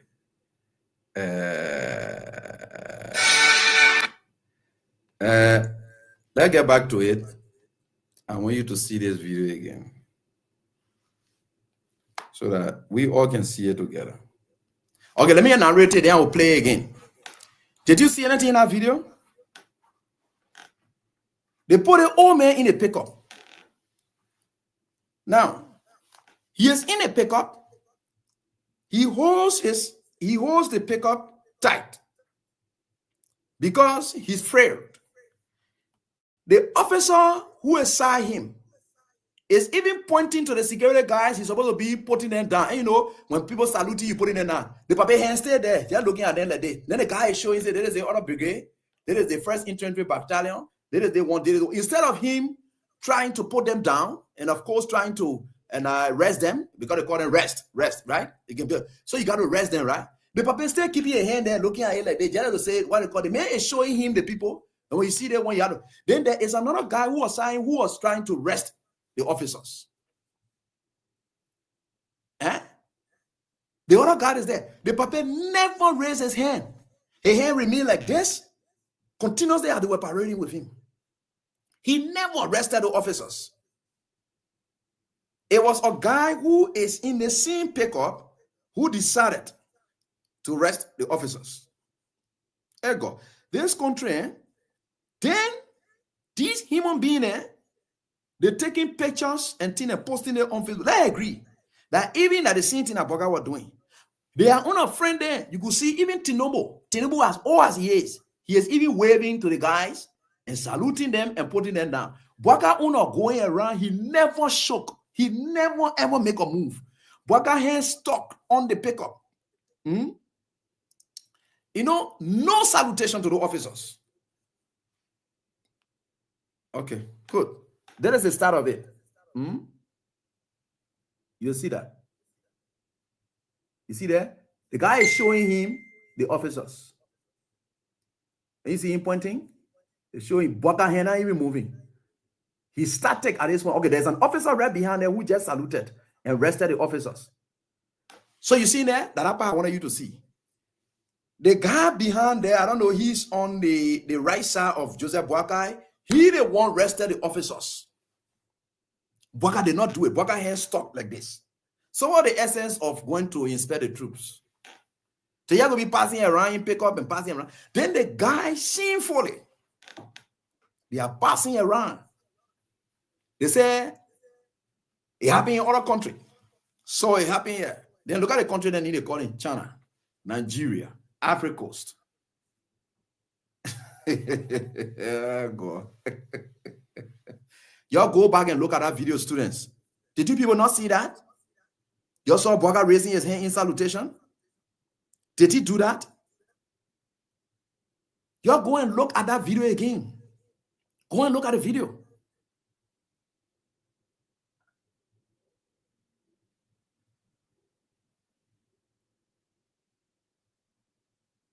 You can see it clearly that Boakai is completely finished. Then they sat down there, passing around, saying, oh, that the same thing and happening in other countries. So let's agree. Let's agree that it happened in other countries. You know how the guys sound like? Do you know that in law, I will always bring you to law. Do you know that in law, there can be justified killing? I'm talking about war. Do you know that in law there can be justified killing? That killing can only be justified through what must have been the reason that led to that killing.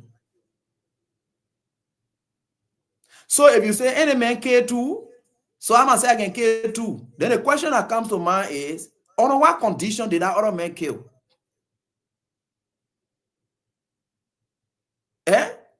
On what condition did that other man kill? It's not that because the man kill, you kill. No, there must be reasons that necessitates that other man killing, and there may be reasons, sufficient reason that you can state as to why this other killing took place. Okay, let's leave one. There was an example I gave you people the last time. What I said, they get barroom, right? They get male barroom, they get female barroom. Now, John Brown is right there. The male barroom is filled or is occupied with somebody. John Brown is jammed. Only the female barroom is available. If John Brown does not ease himself at that identical point in time, John Brown will defecate on himself, he will urine on the floor and so forth. John Brown decided to burst in the female area where it is on the inscription that it is only for female. They grabbed John Brown there, they asked him the question, John Brown, what are you doing here? He said, I was very jammed. And of course, I was just forced to come here because the other barroom was loaded. The law will allow for John Brown to use, you will be excused. Those are excusable necessities. Those are necessity. We'll call that one necessity is a defense. That is other than excuse. Then John Brown goes to you, say, oh, I went in the woman bathroom. You yourself, you went in the woman bathroom. At the time you went in the woman bathroom, the man bathroom was empty. But you went in the woman bathroom. They grab you too. You say, oh, my man John Brown King said that in the woman bathroom he urinated. Then they ask you, say, but why you decided to urinate when the man bathroom is open? Well, you say, oh, because John Brown urinated here. That why the condition on which John Brown urinated in the woman bathroom is not the same condition you are confronted with today. Do you know that before you drink comparison? You know the guys are just foolish and useless. The stupidity of the Unity Party people, they are the real stupidicians. You used to call sedition stupidician, but the Unity partisans are the real stupidicians. They are the real stupid people who are very crazy. They have no sense of reasoning. They just do stupid comparisons. What are the conditions that necessitated? Do you know how many thousand troops Nigeria has? That when they say they're ready to go inspect troops, you expect the president to come go inspect troops while everybody's sitting at the stands and waiting. It is time consuming, it is exhaustive, and so forth. They will have to put in a car. So he just drive through his inspection to just see the troop. Then you talk about China. You know, what kind of point they ain't got sense? Then you bring comparison, you talk about China. You even go different countries, so you talk about China. Then you can bring comparison with Liberia football field length. And I know the regular football field length, those who play football, those of you who can set football field length, size of troop positioning. Where the troops standing in line like this, just along with the football field. For the Pape to just move to that other corner, to the other corner. That's all he needed to do. What is the difficult thing about that for we can go bring car to put inside? Then you there telling us, say, because other people did it, and other presidents did it. What is that? Is that a justification? How can you justify that? What is the rationale? Why did these other people do it? Or why do these other people do it? You must just go sit down and say you do it. Look, let me tell you something. Whether you're lucky or not, before the elections, we told you that Bouaka was sick. You said we lied. You said we're liars. Today, years have gone by. Bouaka is still showing signs of sickness. Bouaka is not well. The shame and disgrace you're bringing upon this country on a daily basis. Bouaka is not well. These are the kind of denials that can kill people. If you admit, they say when you go to the doctor and you admit that indeed that is what happened to you, it can help part of the healing process. Anytime you try to live in denial, God does not let denial. Then God will show to you. One day you will see that Papa sitting down in our chair and you remain there until we hear different noise. Just stop this thing you're doing in this country. Just stop living in denial. It is because you want to live in denial that's why you don't want to take the Papa out of the country for him to go for 6 months of medical rest. Because you want to live in denial. You know that for 6 months, if the Papa were to leave, there will be noise. Let the noise be. You can carry him. You have to go treat that Papa. If there's anything, they will take all your blood from inside here and put it back inside, and then they change your stomach to the intestine and put different one there, so that you will come back. That one is by far better. What you're doing to this old man is wrong. This old man needs serious medical attention. He needs it. You see what? You saw what happened today? The Papa couldn't even move his hands. He just held the pickup like this.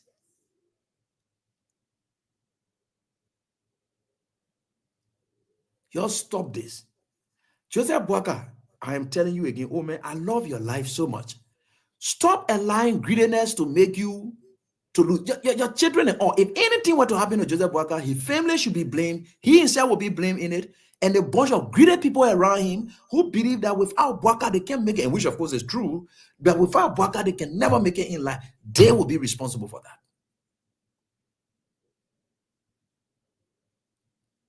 Just stop it. This which happened today, there's no justification for it. Because there's no rationale behind it that backs it. Why are you doing all of that? Let's be sincere. The Omer is not okay, he's not okay. Finish. It's not a big deal. The man is already president. What else? Just send a man away, let him go do a treatment or whatever it is for 6 months. That was the plan. You people have. Costa said it. That when you become president, you will say him. But because you want to live in denial, just Kevin, the Papa is losing his mind, he's losing his sense, he's losing everything, he's not in charge, and people just signing papers.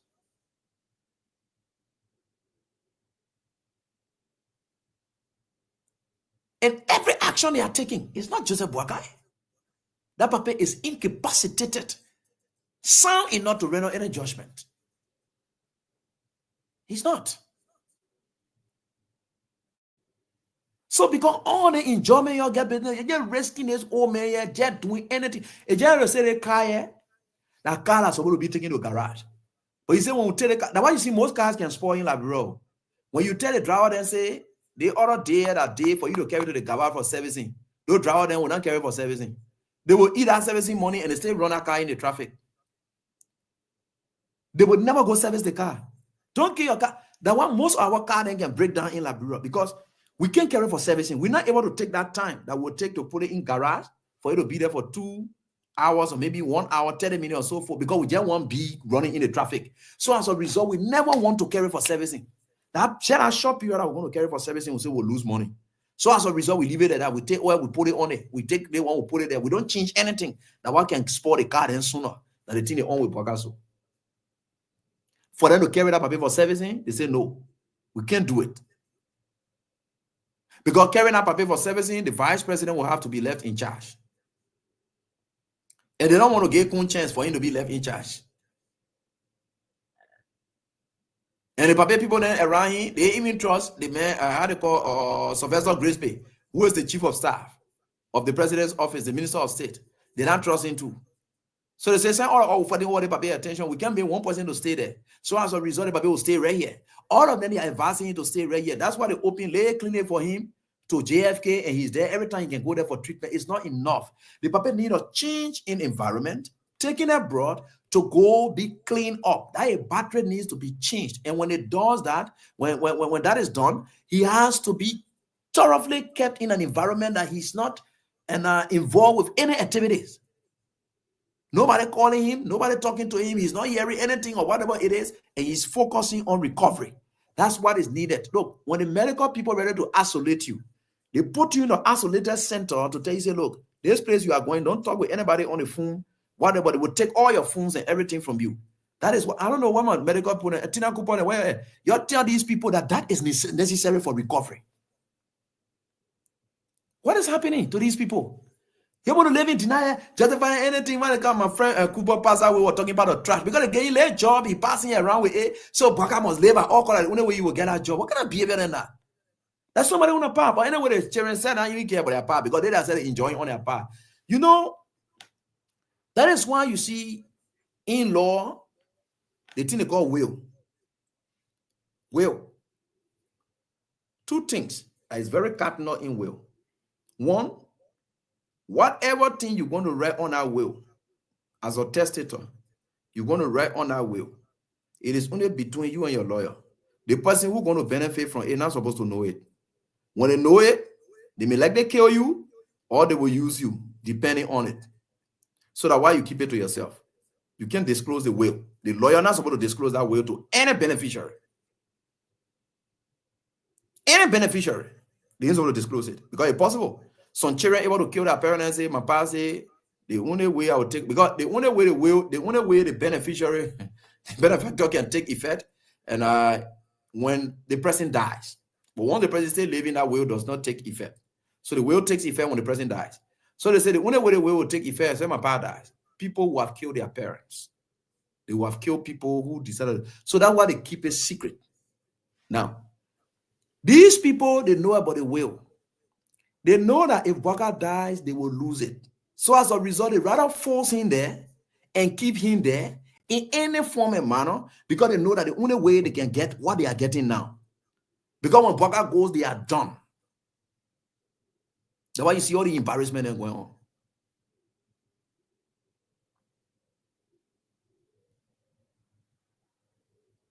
You seen it? So this is 2025, February 11. We went to 2026, February 11. Your leader paper under the conditions, and let's see whether 2020 something he will come up correct.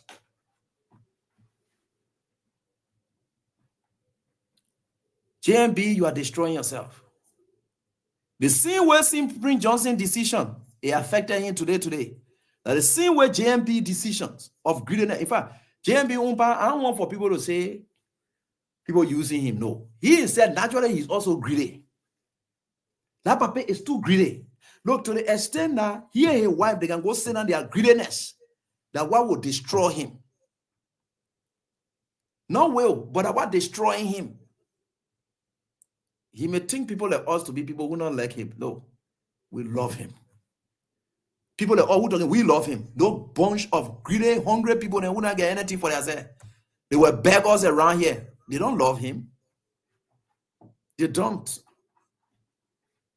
Joe Boga, If you allow these people, if you allow yourself, if I'm not allowing yourself, you continue treating yourself like this because of greediness. Papi, whatever you're fighting for, you leave it behind.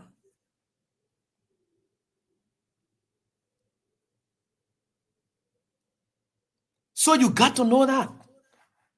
What kind of papi is so? You get a papi on pickup. You're not even shaking. Then you still want to get justification. Oh, the other president there, and I so for here and there.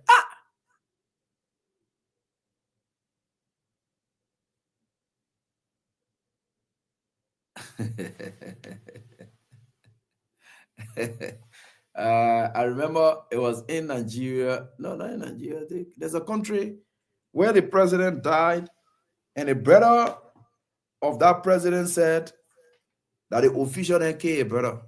Because when a brother was sick, I think I didn't Ghana or something like that. He said when a brother was sick, the people decided to hide it. They begin to force it and do SYZ. He blamed his brother. He blamed the officials of Ghana for the death of his brother. He did that. Same thing will happen here in Liberia. I can see it happening. Because these people, they will take the blame. They will take the blame for whatever will happen to this old man. Total disgrace, shame and disgrace. You can't defend this. You seen it? Mm-hmm. And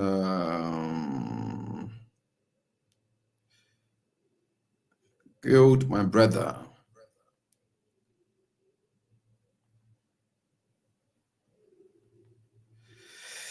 If people in your cash giveaway,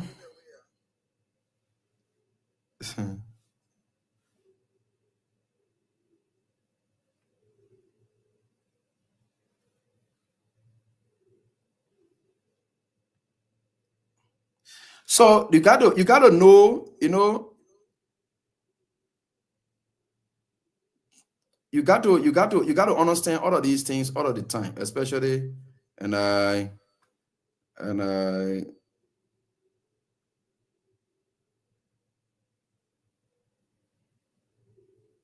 wow.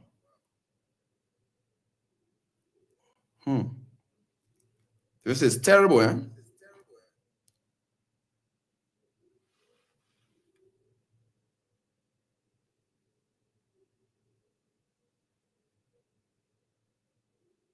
I'm just reading through here and I'm seeing it here. Okay, this is what it says.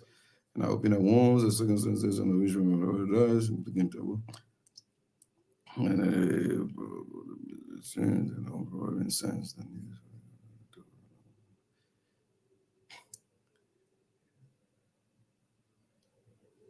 okay, good.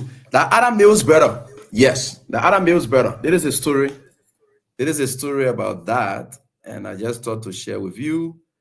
It says here, they say Dr. Catman Mills, brother of the late President John Evans Adam Mills, appears to have opened a can of wounds over what might have killed his brother at the Osu Castle.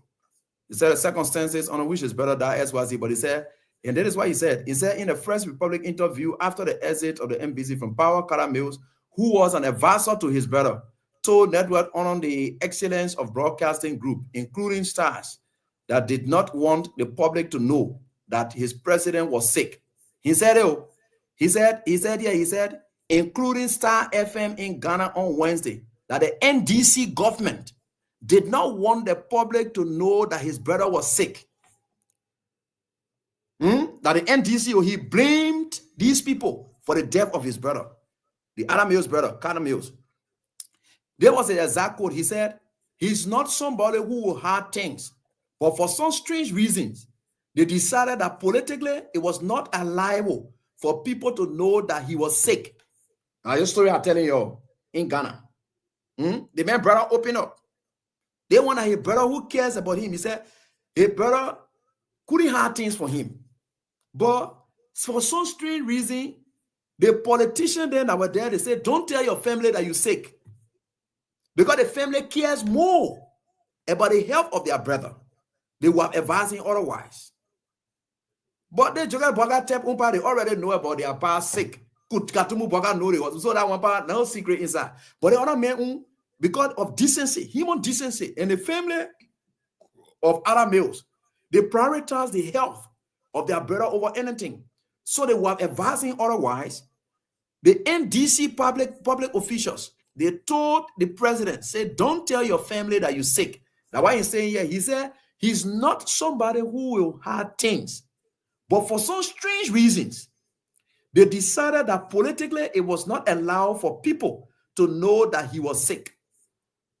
They said, you don't tell people that he's sick. Interestingly, when the NDC was in office, Kara Mills and economists defended the then President John Mahama, who has succeeded his brother in his government wherever queries were raised about the untimely death of Prof. He is currently complaining that his brother is being treated stably, even in the death by his own party. You see that? Kara Mills confessed that I went to China, and when I came back, I couldn't recognize my brother. I want a story in telling now. He confessing you. They see where the human being there one day they will come confess. He said, I went to China when I came back. I couldn't recognize my brother. He was not even coherent, he said, adding, he was very visibly sick, and I'd never seen him like that before. And I said, we had to evaluate him immediately. We had to go to the US, and that is when they started telling me that elections are going to be soon. And politically, it was not right. That was the first time I was very disrespectful of the presidency. He said, I told them my peace of mind, and I decided we had to go to USA. What really got me furious was that they said he was going to the US for a routine medical checkup. And I said, what are you people talking about? My brother is a human being. He is not well. I wanted him to take the time necessary to get well. You see that? He wanted a brother. I tell you the poor clash, that the confession you're making. He said the fact of you being a president doesn't mean you don't get sick. And what is political about getting sick? But you see, the narrative had been developed for a long time that he was a very sick man. He was on the verge of death at any given time. All of these were not true. He added, whatever got him ill was in April or May. It was something I had never seen before. Surely enough, we went to the US, and luckily enough, they defeated very quickly what causing it, and he got much better. I was very angry with him when he came back and he wanted to show everybody that he was well. I confronted him on a lot of things, including that. Now, what the guy said, any man sitting down right in the studio saying it, at the same situation would have been right here.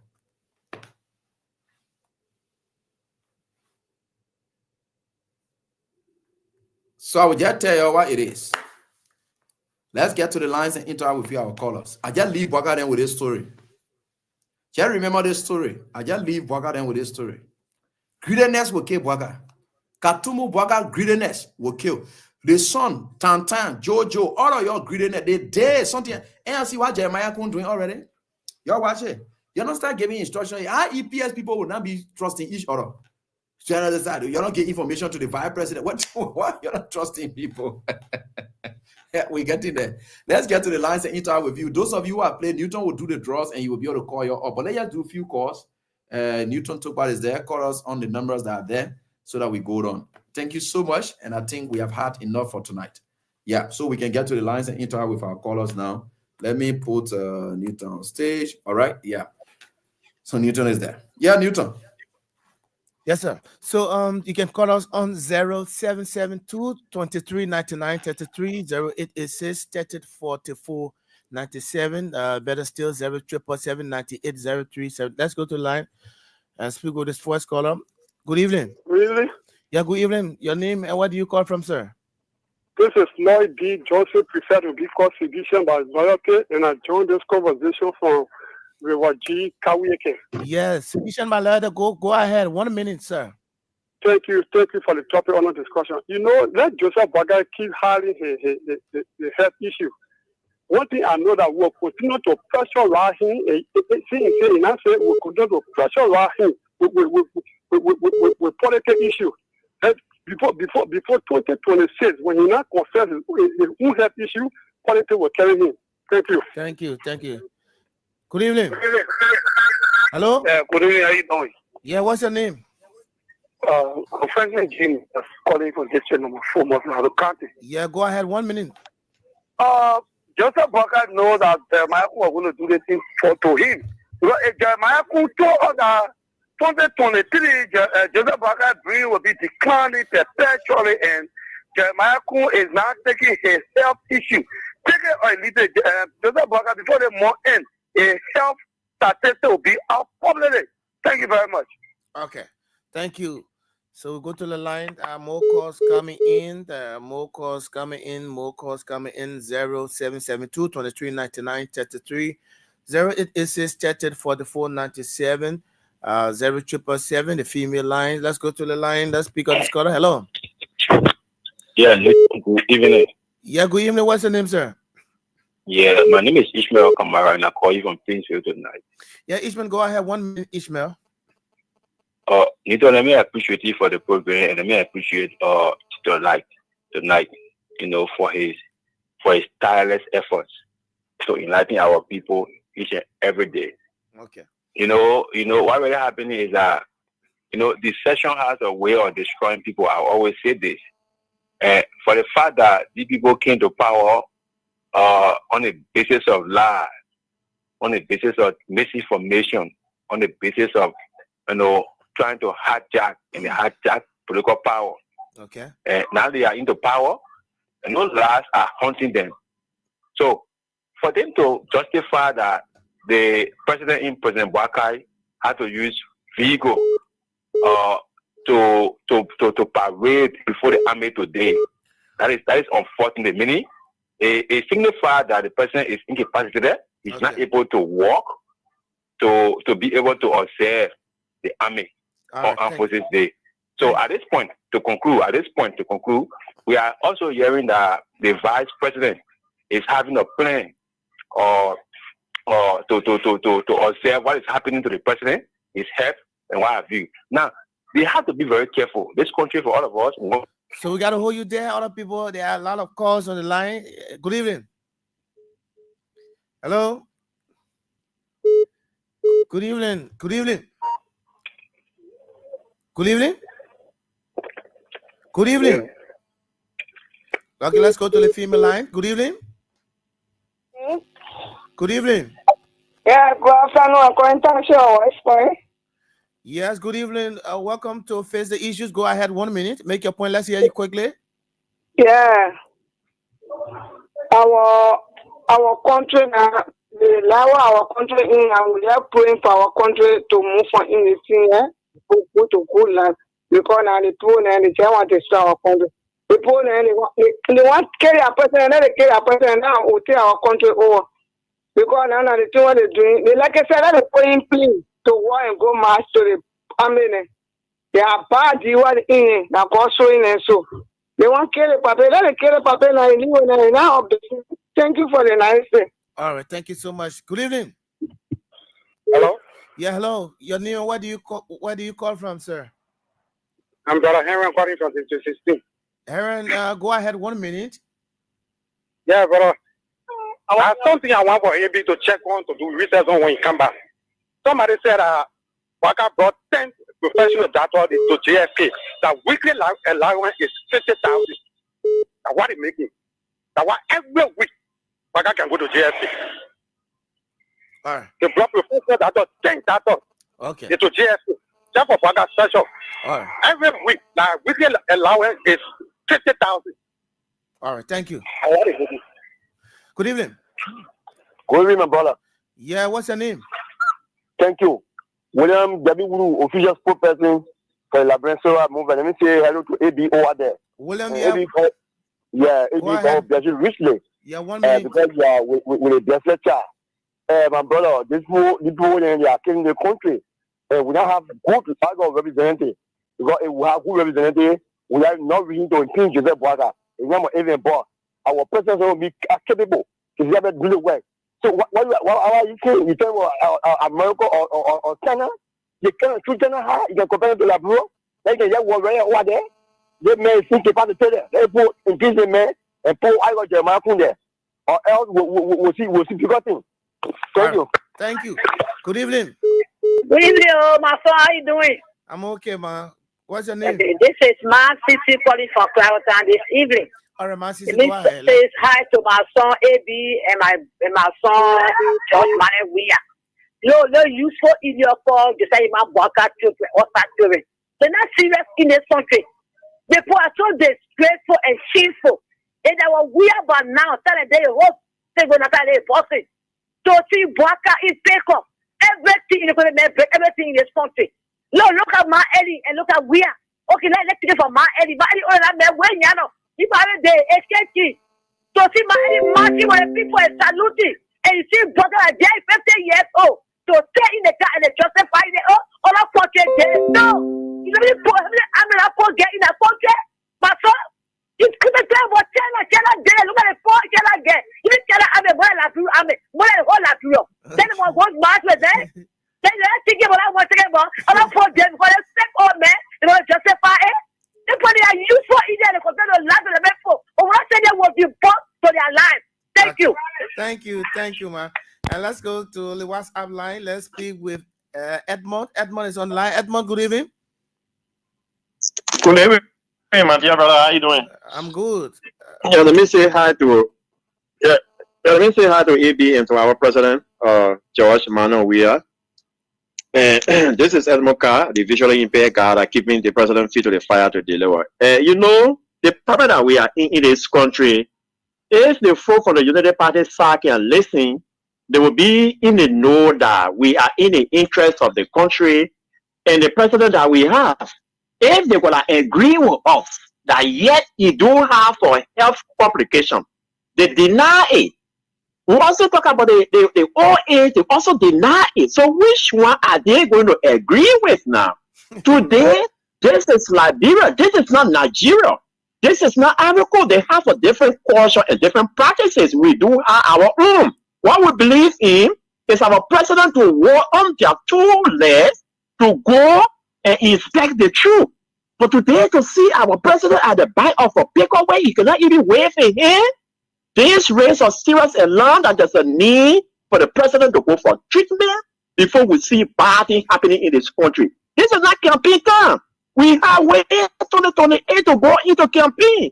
2023 has passed. He is nobody at equal contention except for Jeremiah Kung for the presidency. So there's a need that he takes care of this thing. Katumu Boaka, your husband is not well.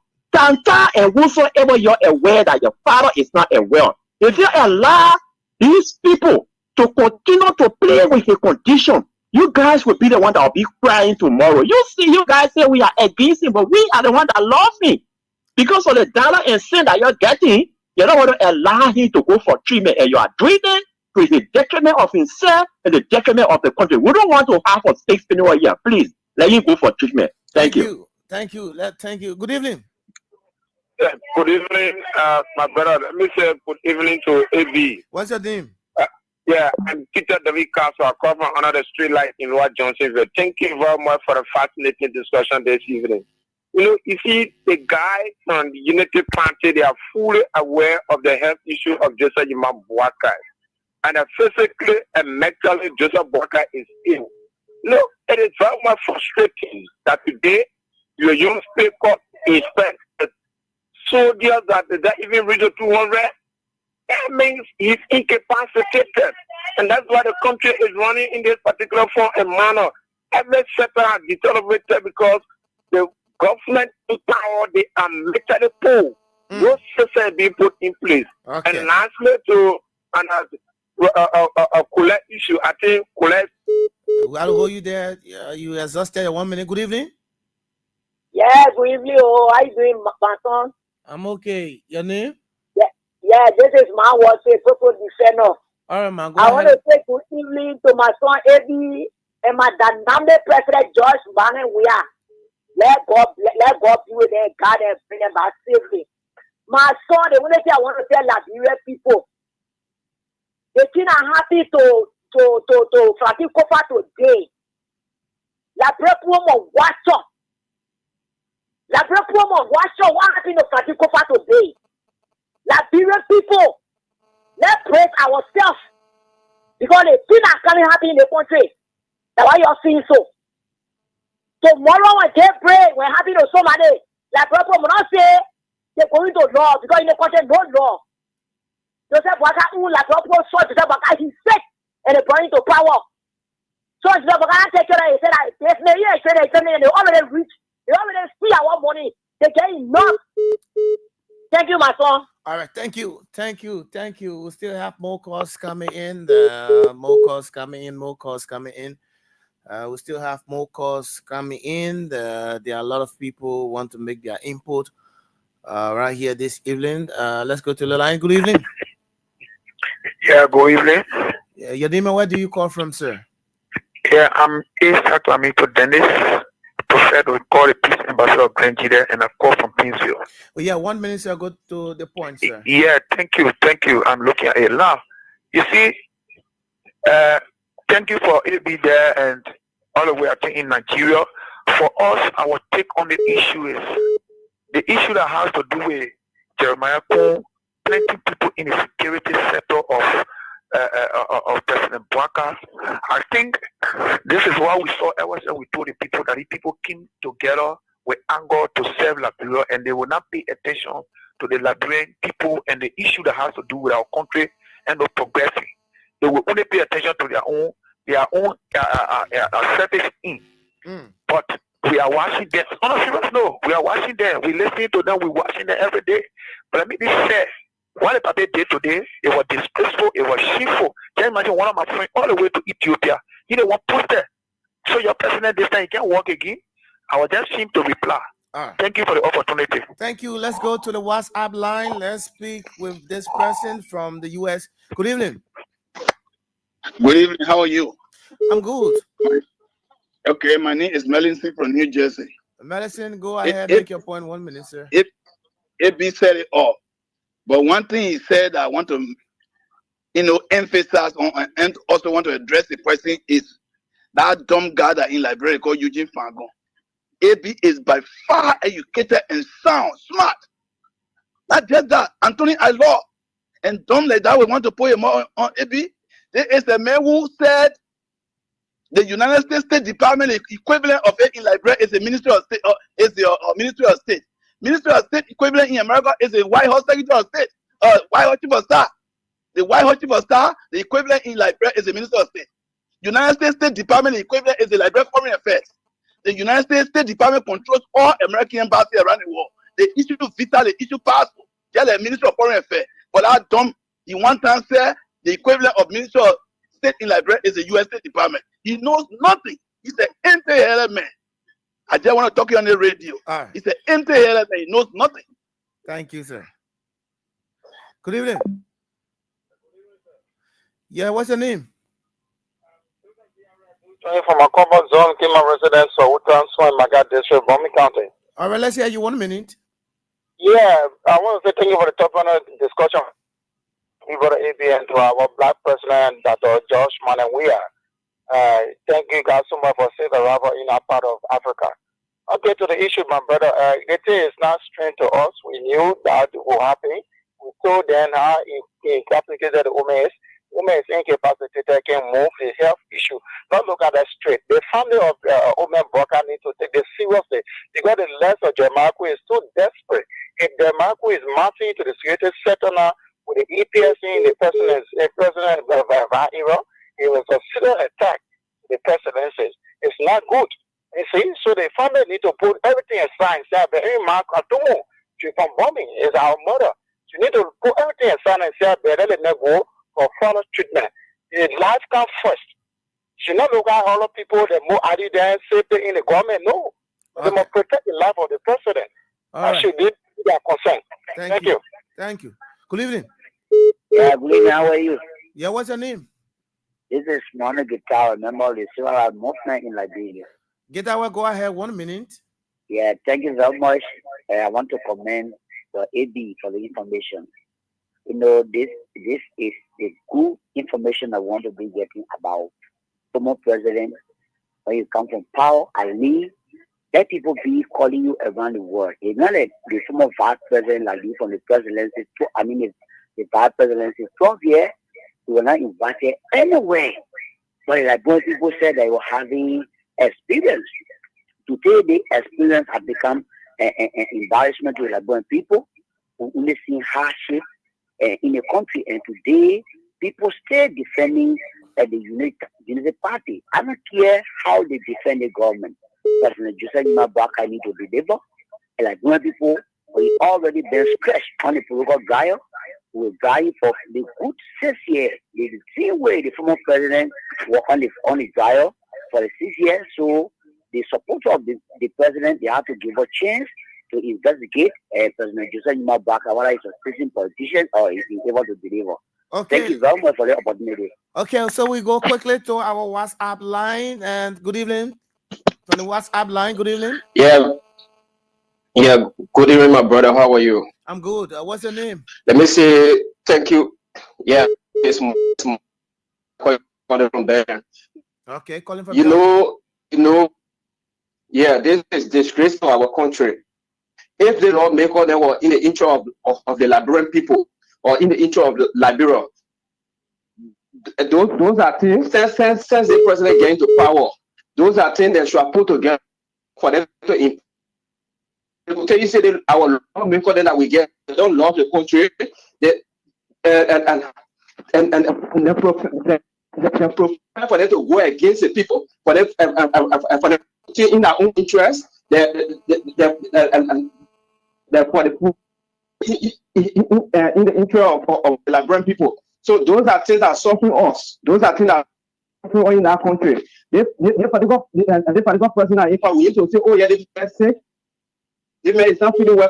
Contact him or say, and the Liberian people, we say this was not true. Well, how is just looking at they are just controlling them, trying to remote control.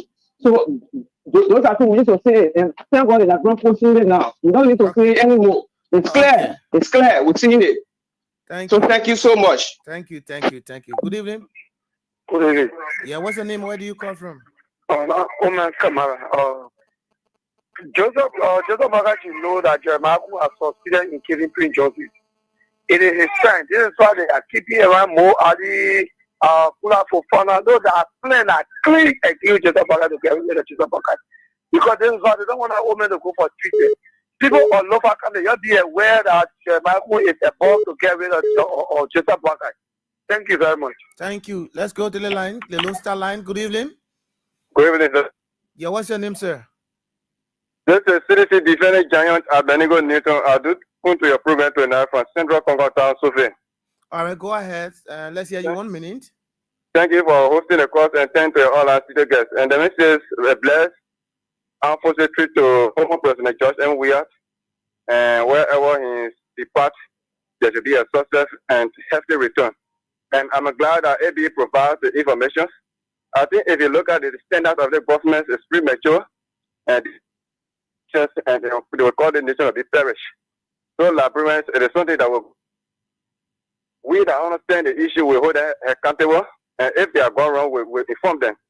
And we are glad that so many information that we are getting that prematurely about the government, it is something that we always utilize with the fund to be going about. Thank you for the time. Okay. We'll go to the line. We'll take Abraham Kone. Abraham Kone is on the line. Abi, good evening. Hey, good evening, my dear brother. Good evening to Teacher Lai. I don't know what part of the world. Bonjour, ça va? Look, I saw that thing today, like a 8-month-old baby trying to walk, and they get him on the on the walker, that had the accident. Because what I can see around the country, it's not illegal to get in the pickup. People who get large army, like the Tanzania and Kenya and stuff like that, people do it. Nigeria, Ghana, they do it. But at least they stand with your other hand and then salute the the truth. But the old man just hold that thing tight, brother. like like a child learning how to walk. But look, I wish him good luck, man. He got 5 more years to go. I wish him good luck, man. That's all, brother. Okay. Just what happened to Ghana former president Adam Mill, and that when ABS explained that just what happened. It happened right here. Today, Joe Biden wanted to run his inner circle, including his wife. No one to allow him to not run because she want to be around there, Air Force One going around. What if Joe Biden can make it? They will not care. That's what happening. So look, I wish him good luck, man. You get 5 more years. Like Brempo go back in 2029 to go make another decision. If he can afford to run, good luck to him. That's it, brother. Bye bye. Thank you. Recent investiture. So okay, let's go now to the cash giveaway. We've done our draws already. Let's see who are the winners here for today. And the money has already been sent to the following numbers. And 0888 62 79 60 you already received. 0555 39 35 30 you receive already. 0887 52 30 58 you already receive your stuff and what have you. So let me call a few of them because we wouldn't be able to call all of them up to confirm because we have the next announcer coming up. So let me see what I can speak with this person quickly. I can speak with 2 or 3 of the winners here. Let me see quickly how it works. Let me see how it works. Let me call a few of them. I need to call a few of them up to confirm a receipt of the cash. And yes, the money has already been sent to them. So we have many winners here for today cash giveaway, but we wouldn't be able to call all of them up because we don't have the time. But let's go to the line. Let me see what I can call. Let me speak with this person quickly.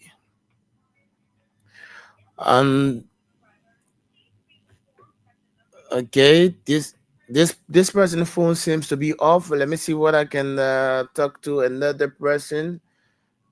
This person's phone seems to be off, but let me go to the next person. Let me see what I can speak with the next person quickly. Let me see what I can speak with the next person. 555 39 35 30. So I just want to confirm that they receive the money, those who won for tonight on the program. I just want to call. There are many winners, but we can be able to call up all of them. But I want to call just few. Yellow. And Subscriber, yes, the subscriber so- you're trying to reach is currently out of. So like the people, they won and they don't want to off their phone. They don't want people calling them a word. Yes, I don't know what's happening. I really don't know what's happening. Let me see. Let me call this person. Apparently, this person will pick up the call. Let's see whether this person picks up the call. Let's see whether this person picks up the call. Let me see. So we have a lot of winners. So a lot of winners.